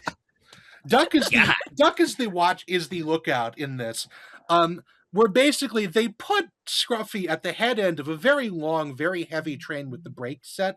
And I'm not sure what the original intent was, whether this was to just scare him a little or do like a feat of strength. But what actually happens is that Scruffy is the like picture perfect example of an eggshell plaintiff in U.S. Tort law, where he has everything wrong with him all at once. And so when Oliver enacts this plan, Scruffy is immediately severed in half. You say you don't know what the original plan was, but him. Yeah, they did. They did draw and quarter him. In the Toad knew this was going to happen. He had no illusions about what was going to occur. Loyal consigliere Toad knew absolutely that he was putting out a hit on Scruffy. And was more than willing to go along with it. What the book didn't show was first they had to pay tribute to and get permission from the bosses, Donald City and of Douglas. Truro, actually. Yes. What do the locomotives use for money? I don't know. I think it's favors at this point. This might. I guess that would make sense. Perpetual favors. It's an acts of service economy. And so as you see, Scruffy meets an unfortunate end at the teeth of this never otherwise seen claw. But I will point out in the TV. Oh, that's Diesel 10. I was about to say. That's his first appearance, isn't it? We found him. We found him at last. I will point out that in the TV show, Scruffy is put back together and said to be a different truck entirely as a result of his near-death experience. But in the books, he dies. Nothing is left for Scruffy.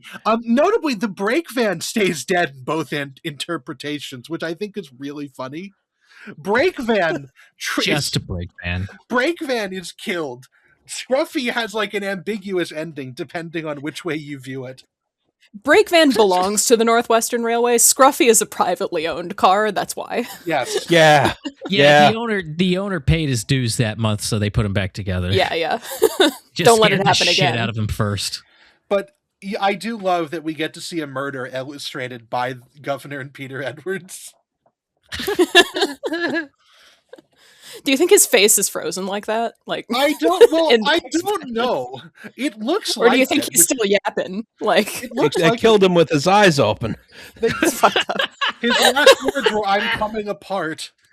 Requiem Scott and Pachi, you gotta close those eyelids just out of respect. Like throw a sheet over him. My God. Something. Also, speaking of dental work, Scruffy's got one tooth hanging out like that.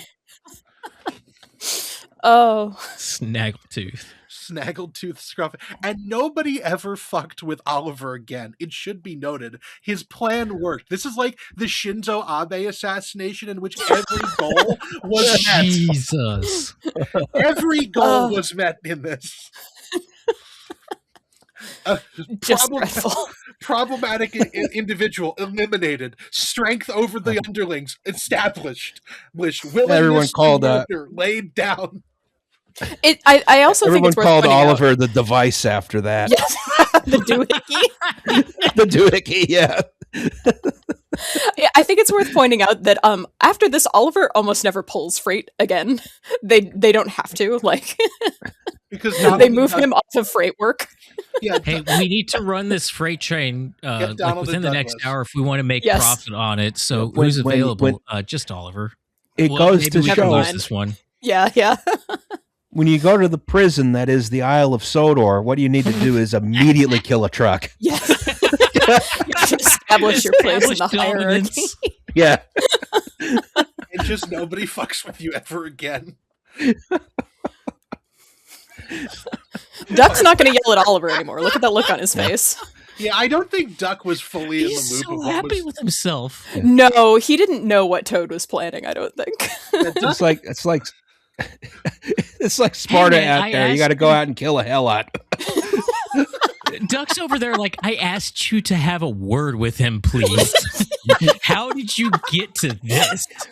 You went from point A to point triangle, where there is no point in, there's no line between these things. You're fucked up, Toad. What the fuck? Are you fucked up, Oliver? The funny thing is that this happened clearly because Toad and Oliver were on the run from the diesel engines for a year. So before they were like innocent nothing, and clearly they've killed someone on the way and are fine with it now. Yeah, how do you think I made it this far, Duck? They've seen so much violence, it's permanently altered them. The fucked up shit they did on the mainland. You know? Betrayals, murders. Yeah. Oliver's PTSD is at the bar, like just that long, slow stare into the wall. Oliver, you don't want to know what I had to do to get out of that yard. Oliver gets Nom flashbacks. Yep. And other stories. What's the steam locomotive equivalent of sex work? Depending on whose fan fiction it is, it might just be sex work. I don't know. Not mine. I think it would be photo charters. With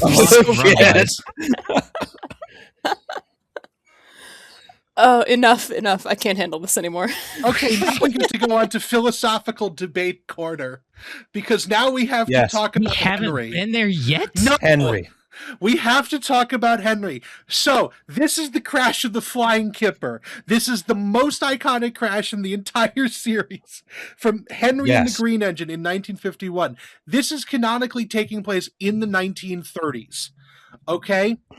So, very short backstory is that Henry in universe was a mistake and a lie and also fraudulent.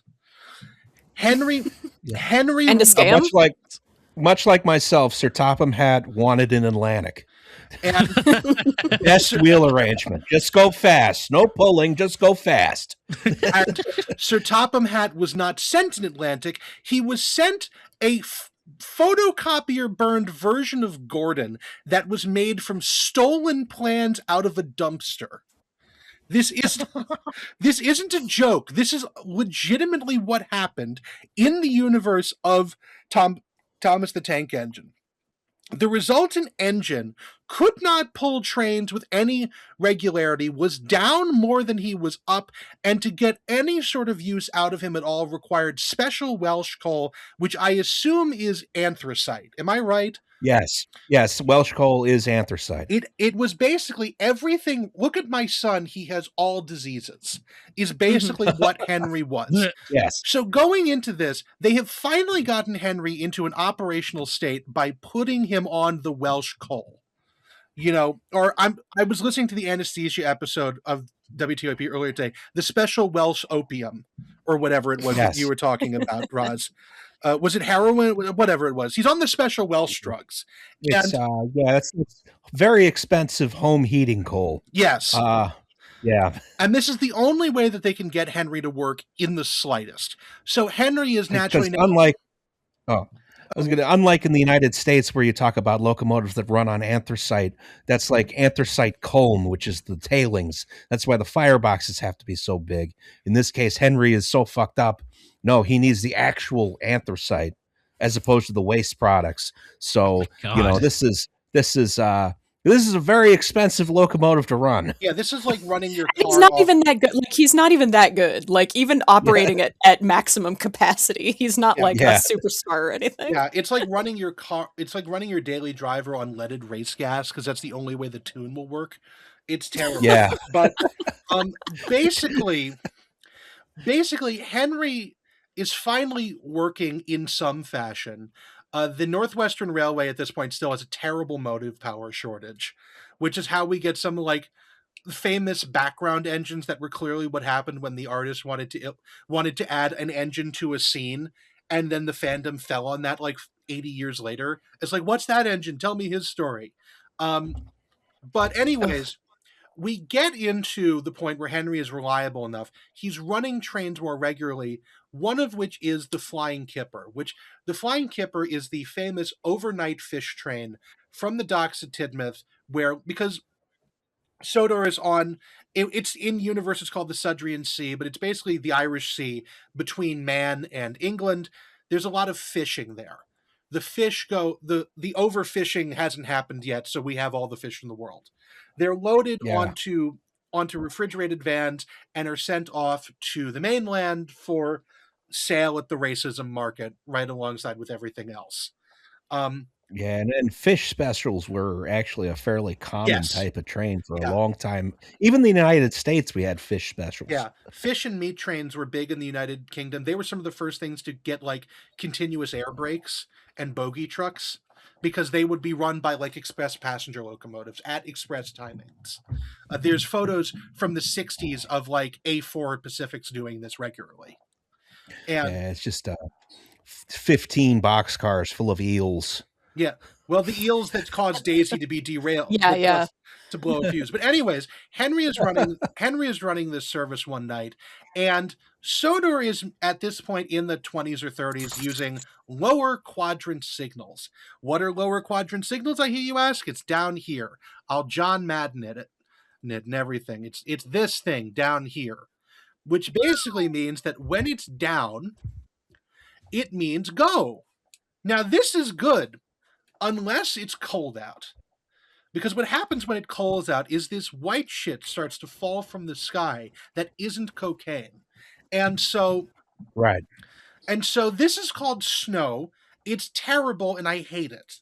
And what happens is it causes stuff to freeze, and also it's heavy. So it lands on the signal arm and pushes it down, and then it freezes in place.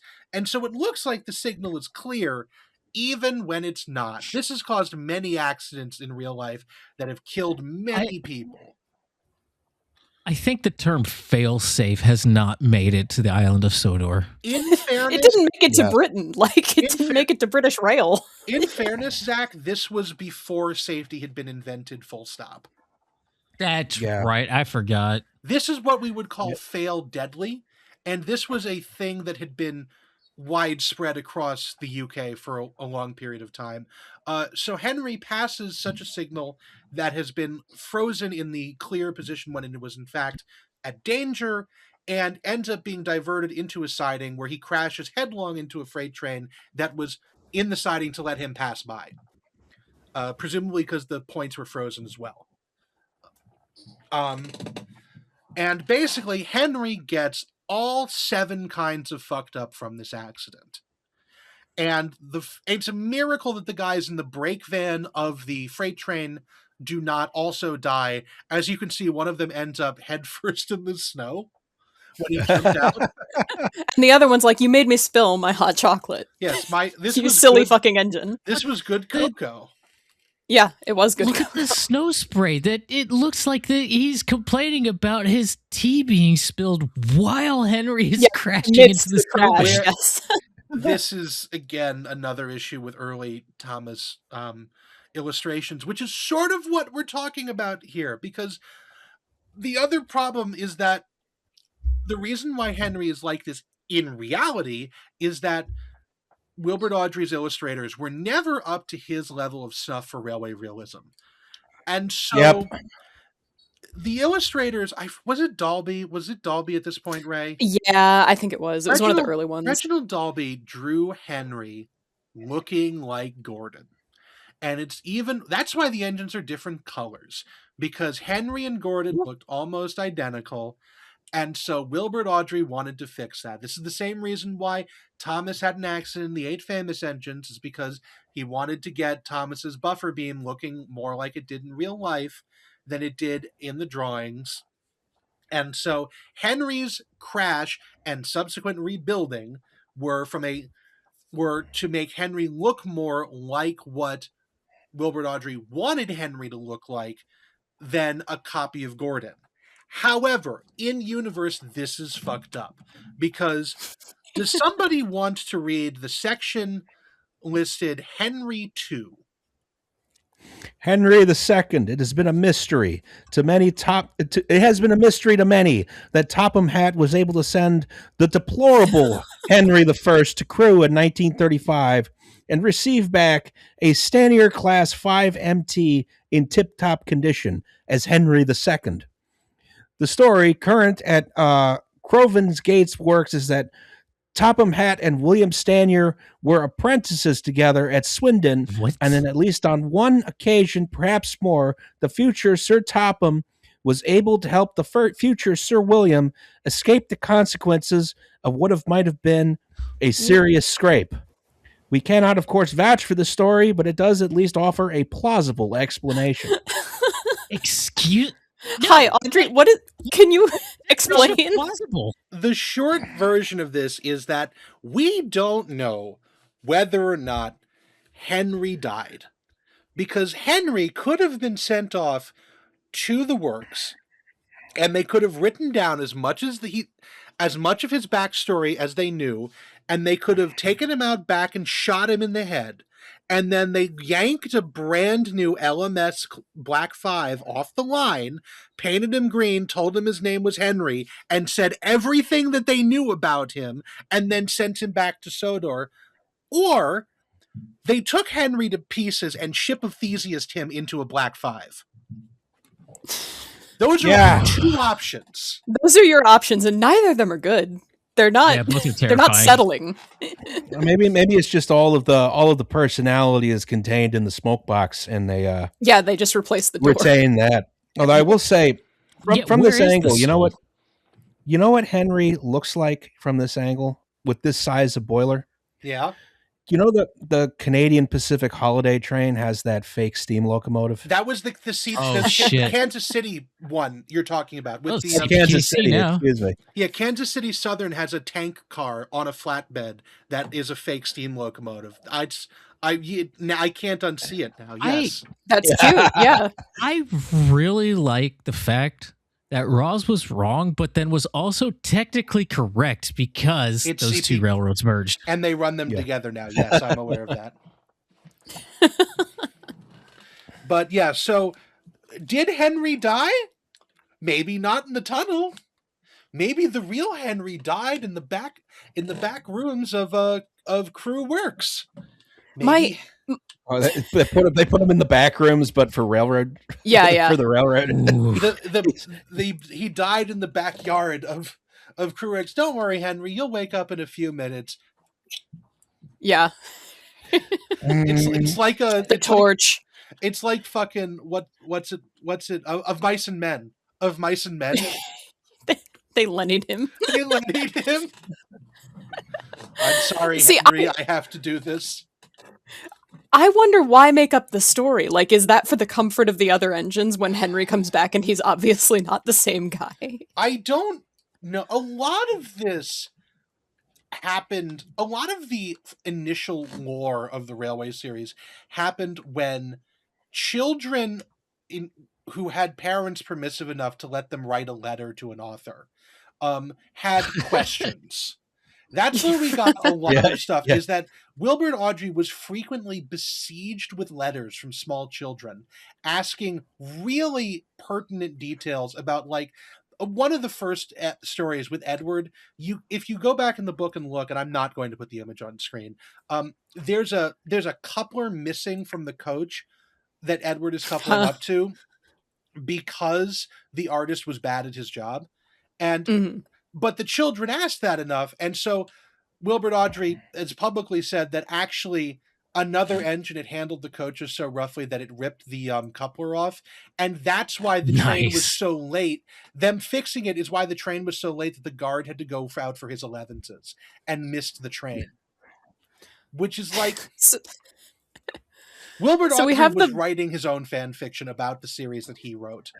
Well, really, it was the extremely autistic children that were prompting this. Yes. I mean, this whole series started because of his autism didn't exist when these people were kids. You're so right. Yeah, they were just really particularly interested in of the minutia of train couplings. That's right. But they didn't have words for that yet. One thing here. I know we only got like one slide left, but I really have to use the restroom. Yeah. By all means. This really is a WTYP episode. Go on. Yeah. It's giving me a lot of appreciation for all of the other podcasts that I listen to, sitting down and doing a podcast with three men who are approaching or in their 30s. Oh yeah. No, you guys haven't heard like the 3 times I've snuck off to the bathroom or to go get more whiskey. Well, you might not have to if you put a stop on that whiskey. Maybe I'm the fucking weird one. I just don't get up. What?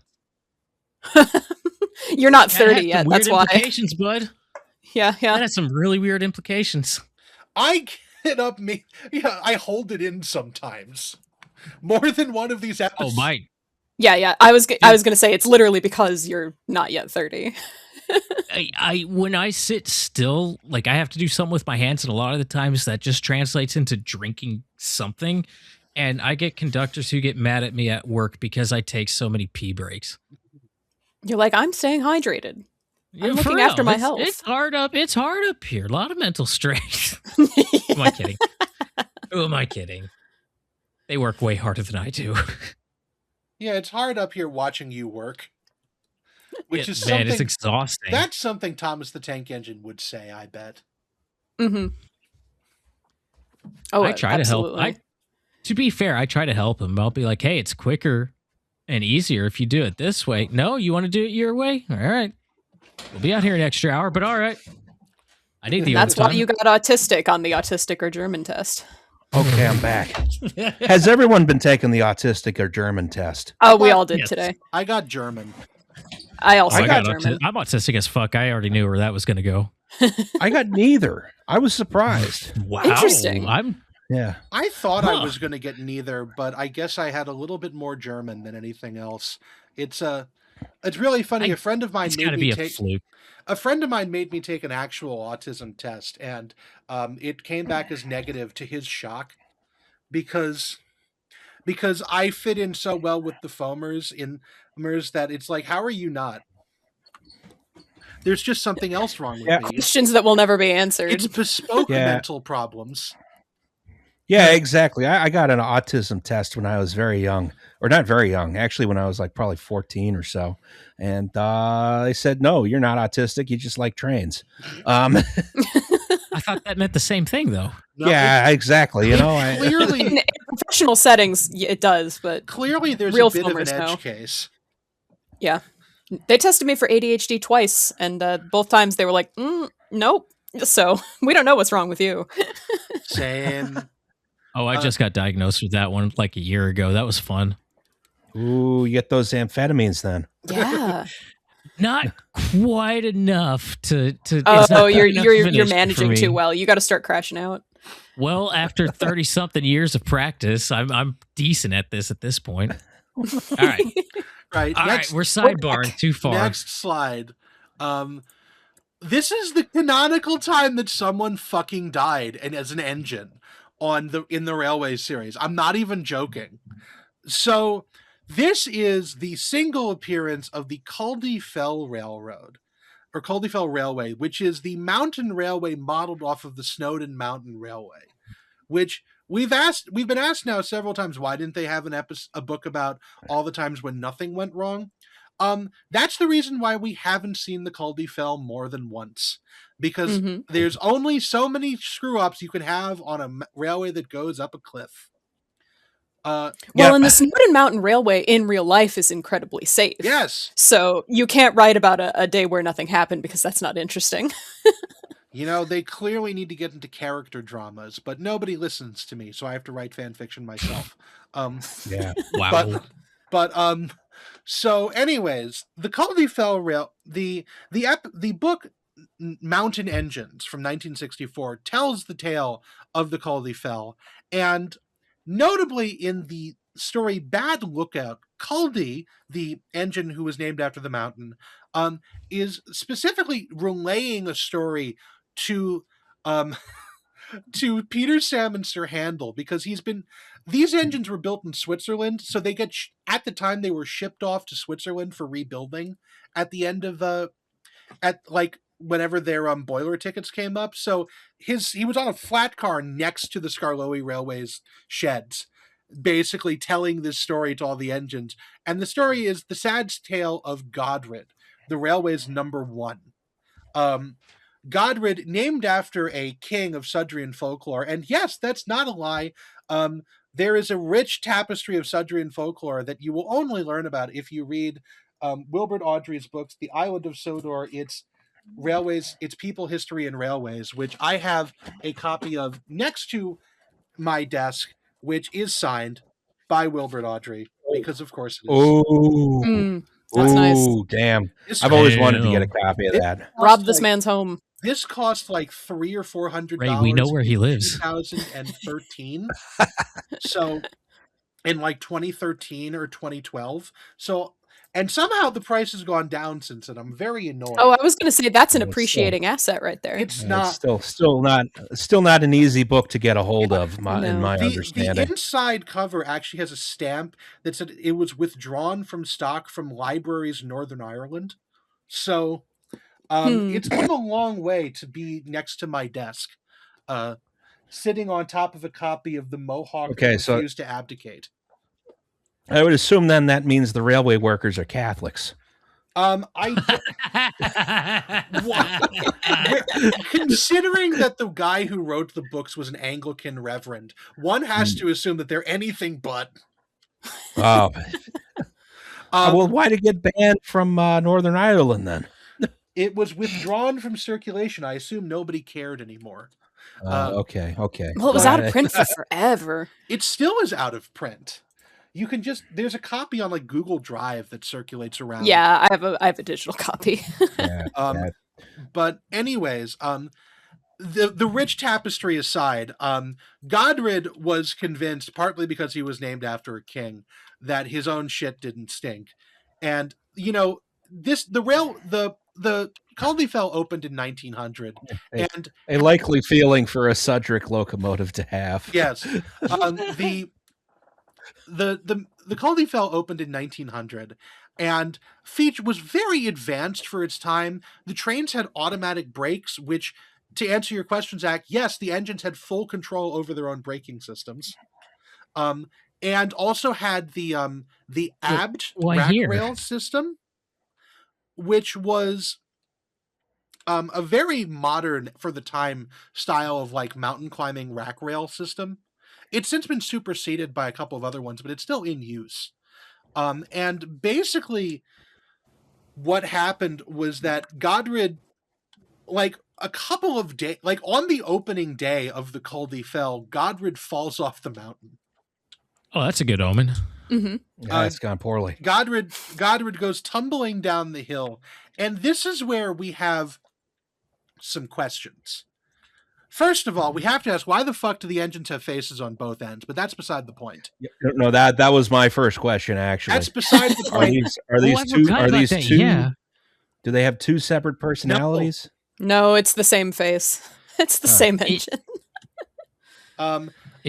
Is it the South Korean editions of the books that edited those out because they were so disturbing? It might have been. There is an edition of the Railway series books that painted over these. I'm not certain.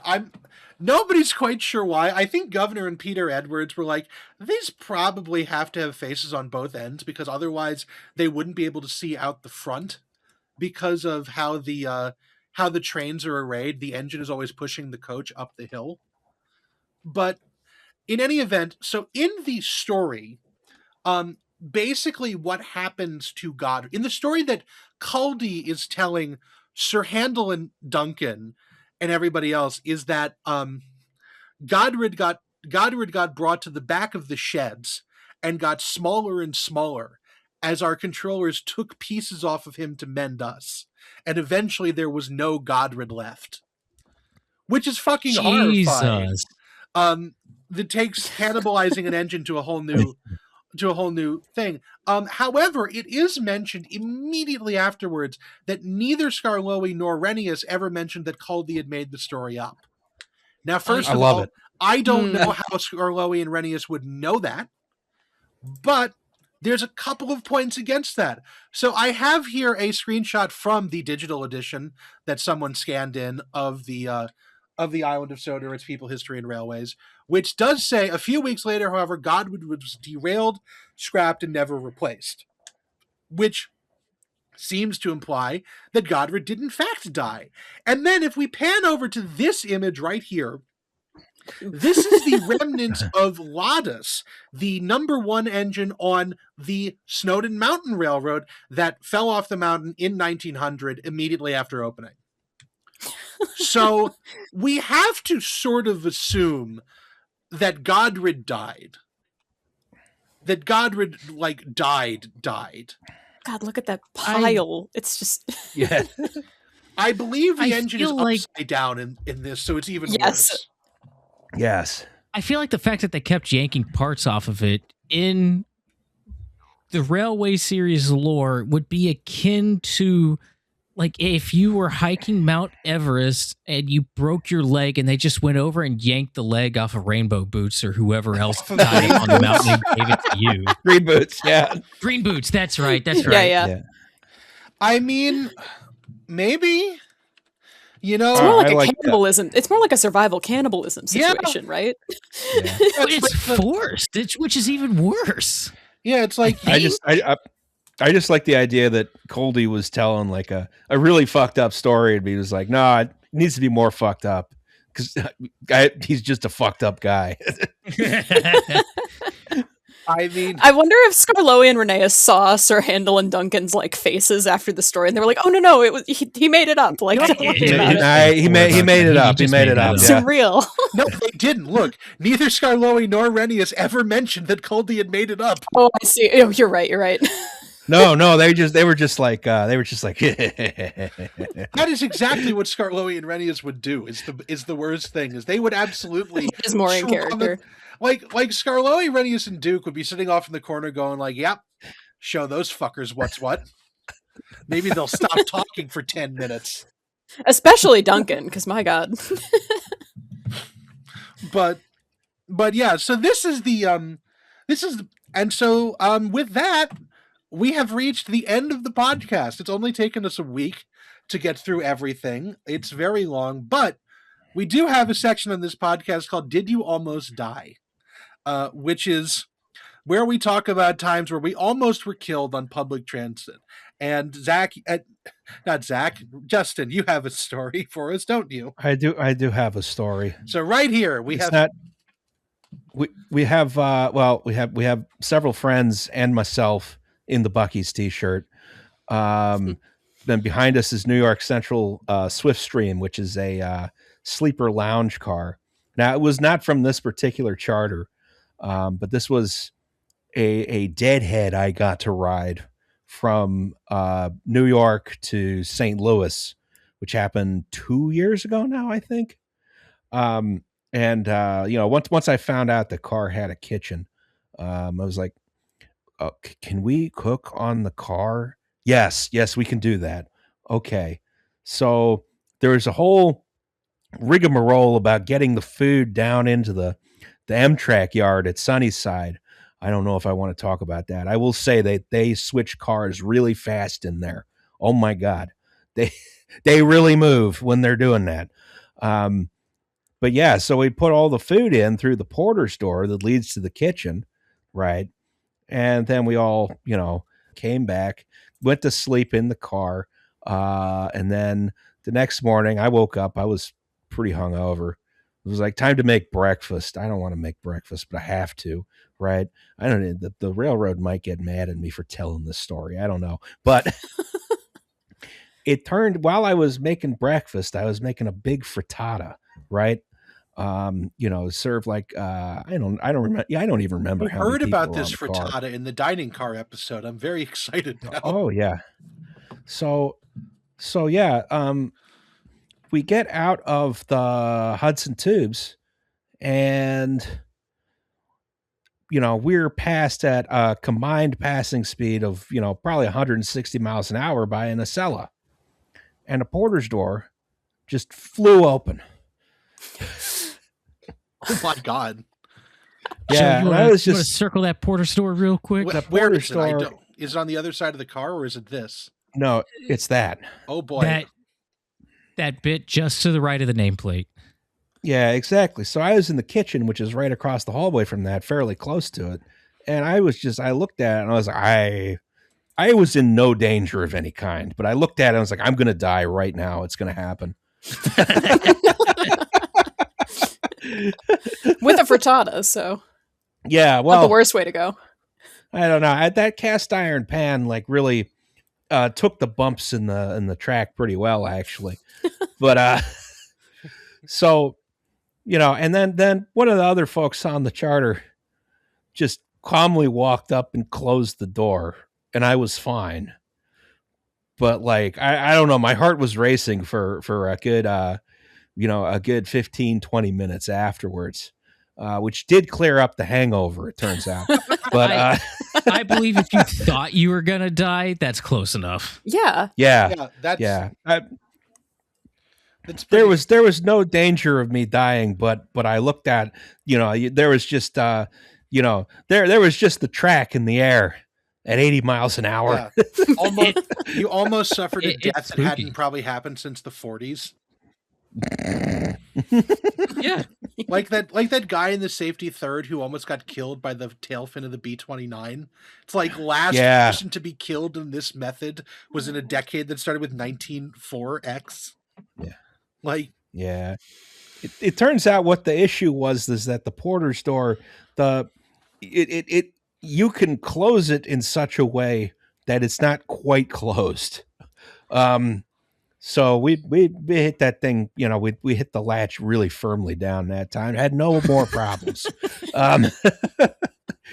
Fantastic. Such is the issue with working with cars from 1940s or 50s or whatever this car is from. Oh, that's fun stuff. I like that. Yeah, that's really fun. Yeah, folks, ride a private car. You won't regret it if you live. If you get the chance, you have to ride a private car. It's so much fun. Oh yeah, yeah, it's a lot of fun. It's really fun. Traveling by train is really fun. Speaking of traveling by train, I added an extra 2 slides to this podcast just to show Rod something really fucked up. If you want to tie it into Thomas the Tank Engine, this is probably what the real life version of the Misty Island Logging Company would be. But this is the Porterfield and Ellis Railroad in Michigan. Ooh. Or was, because it's not around anymore. So this is the world's steepest adhesion railroad, as documented in the June 1969 edition of Trains. Fuck? So the Porterfield and Ellis was an adhesion railroad using 440s in the 1920s that had a 20% grade on either side. That looks like Gordon's Hill is what that looks like. It does. Yeah. So basically, the Porterfield and Ellis it was a logging railroad that ran through the middle of godforsaken nowhere up in the Upper Peninsula of Michigan. And there were 2 river valleys that they had to cross that had 20% gradients on either side of them. And instead of building a bridge or anything, because there was a water stop and a siding for log loading at the bottom of one of them. The Porterfield and Ellis would just charge down them and then go up the other side. At what point does this qualify as a roller coaster and not a railroad? It qualifies. I think this is it immediately because to give you an idea. Let me just go through some things here. The remarkable roller coaster grades, or loops, they were called, on the Porterfield and Ellis were so professionally constructed they're well preserved to this day. Non-believers are invited to see this for themselves. This is from 1969. The Porterfield and Ellis apparently offered the guys on whatever nowhere railroad that connected to this to come ride it whenever they wanted, and they just kept saying no. Cowards. Smart men. This is out by the speck on a map called Pori, Michigan, if anyone's interested in looking. I didn't think they could make something worse than the Graham County Railroad. They used 65-pound rail for this. Ooh, that's nothing. And when they had to stop in the middle, what they would do is they would charge at the gradient, and then they would run out of steam halfway up, throw it into reverse, go back, get a little further, and rock back and forth, sometimes 3 or 4 times until they actually managed to get up the top. The skateboard ramp technique. This is in like the 1920s. I want to point out they're doing this. If we go on to the next slide. That sounds like the time I totaled a cop car with a streetcar. Yes. I was doing that same thing. Yes, you were. Look here. You've got the mile-wide valley of this one, and you're just standing on the top, and look how far below the rails are. They would often cross the mile-wide valley in less than 60 seconds, which means they were doing 65 miles an hour. And I'm just showing you right here. This is the locomotives they were doing it in. This is the locomotives they were doing it in. They were doing it in elderly 440s because their single 460 was too big. These were 66,000-pound 440s originally from the Duluth, Mackinac, and Marquette, and built in 1880s. These were 40-year-old engines already, and they would go down them backwards half the time because they didn't have turning facilities. So the inbound loop would be made backwards. Is that a Clyde Ironworks logging crane in that photo? The one that's really wide. It's a McGiffert log loader. Ah. But here's the better thing. They also had a couple of insulated beer cars. What did they use them for? On the Porterfield and Ellis. Getting beer to the loaders? No. Damn. Horse transport. That's for some roadies. Horses to the logging camp would be shoved into the beer cars. The doors would be latched, and they'd just go down the line like this. Imagine being an animal as dumb as a horse, being forced into this box, and then going down this railroad. They built a roller coaster for horses, is what you're saying.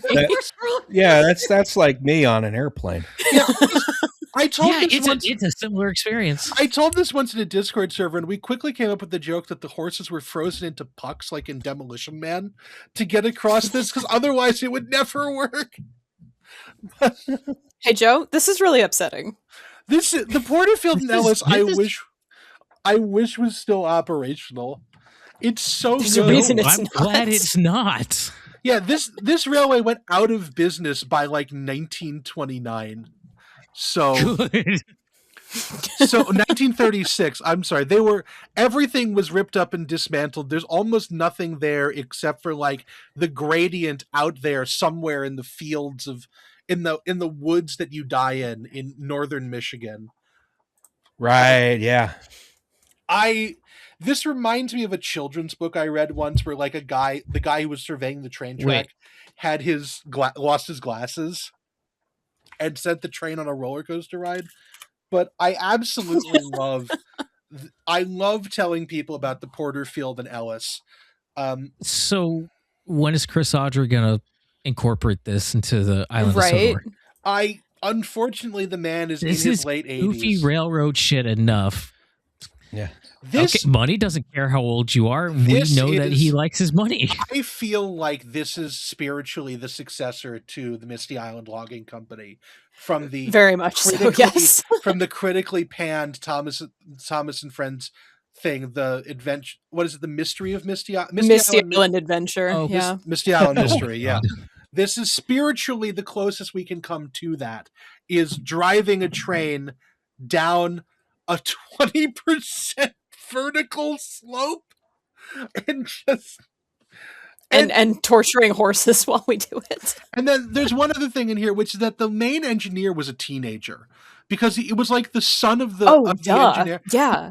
That makes so much sense. Superintendent Joe J. D. Hutt's son Gerald was the regular mainline engineer. He'd started when he was only 19 years old. His father, Gerald D. Hutt, exactly the kind of thing you could only get a dumb teenager to do. Gerald D. Hutt, who made the record hauls across the river loop, handling 10 empties on one trip and 6 log loads back on the other. Each loaded car weighed 100,000 pounds. When you're 19 and you're invincible. He regularly made the mile-long crossing in 50 to 55 seconds. Really upsetting. Thank you for bringing this into my life. Empty log flats Empty log flats received from the St. Paul at Pori often had 4 or 5 inches of bark and dirt on their decks.